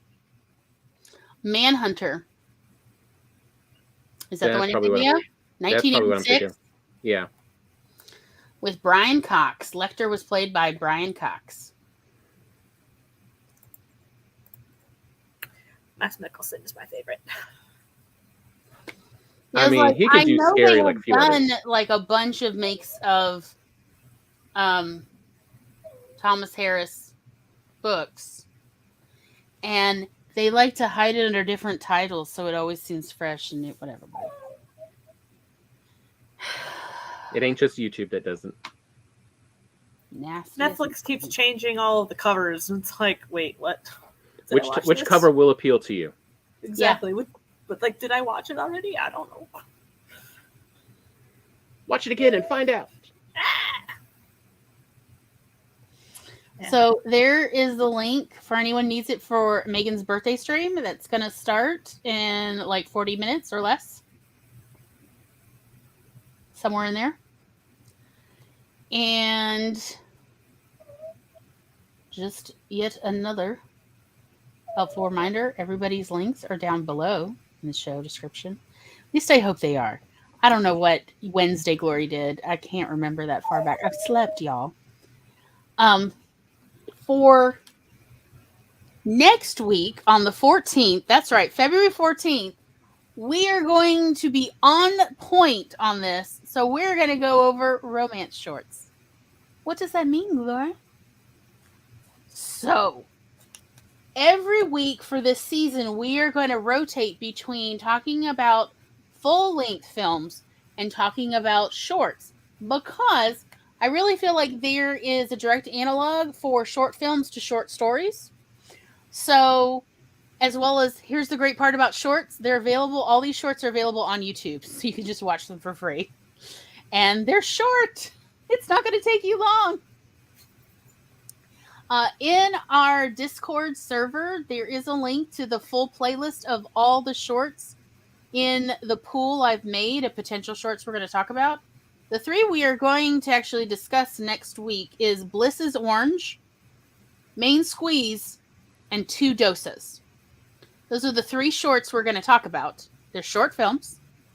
And again, they're all free to watch on YouTube for convenience sake. And also so we can talk about these. So these are not necessarily straight up romances. They're just in the romance genre. Because I never pick straight things.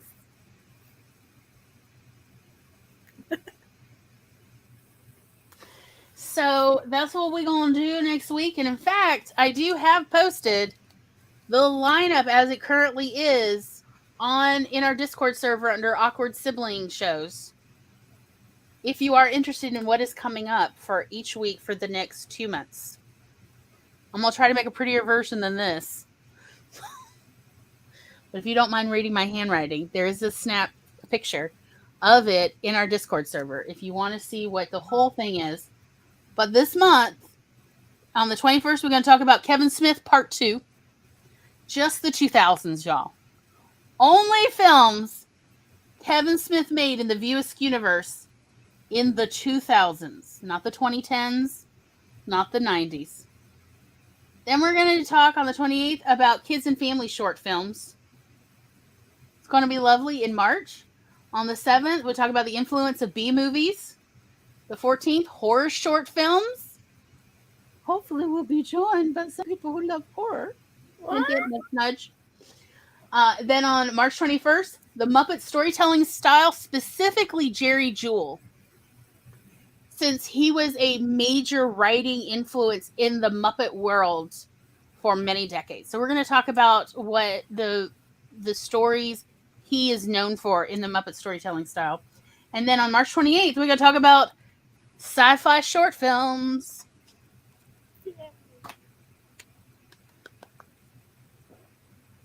So we hope you'll be able to join us.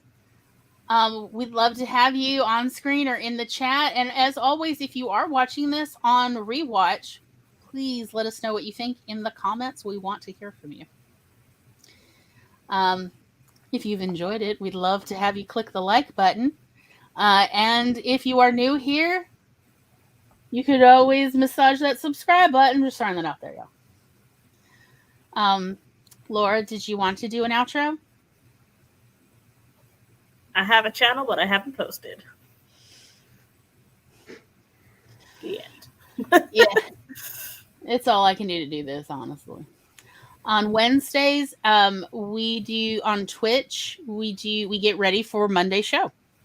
So if you'd like to join us Wednesdays at 8 p.m. Eastern time on Twitch, we'd love to hear from you. That's where we go over our whole technique to get ready for Monday's show, including coming up with snappy titles for the YouTube algorithm. One must appease the algorithm and all that good stuff. So we'd love to have you join us there. And then on Thursdays, Cat Leo Writing and I do Coffee Bunny Cafe, where there is always chaos.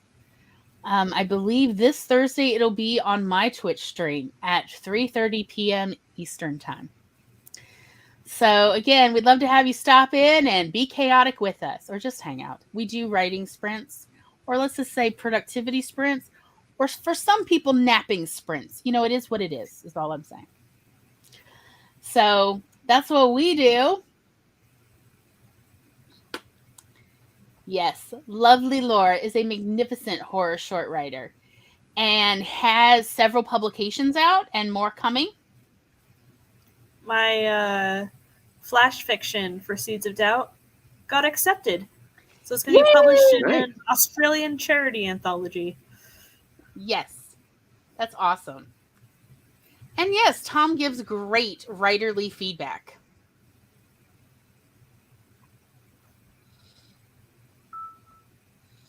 Chatting and crafting. Yes, we just hang out together. It is lovely.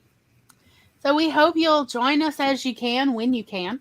And if anybody ever needs the link for the Discord server to hang out over at the Unicorn Council, let me know, and we'll send it to you. I'm going to wave us off unless anybody has anything further. We'll see y'all next week. Bye-bye. Oh, and we will be hanging out in the clubhouse in voice chat. Until Megan. And hanging out with Megan and all the things. It's going to be a wild night. So see you in the voice chat. And because I think we may just be watching it as well. Bye-bye, everybody.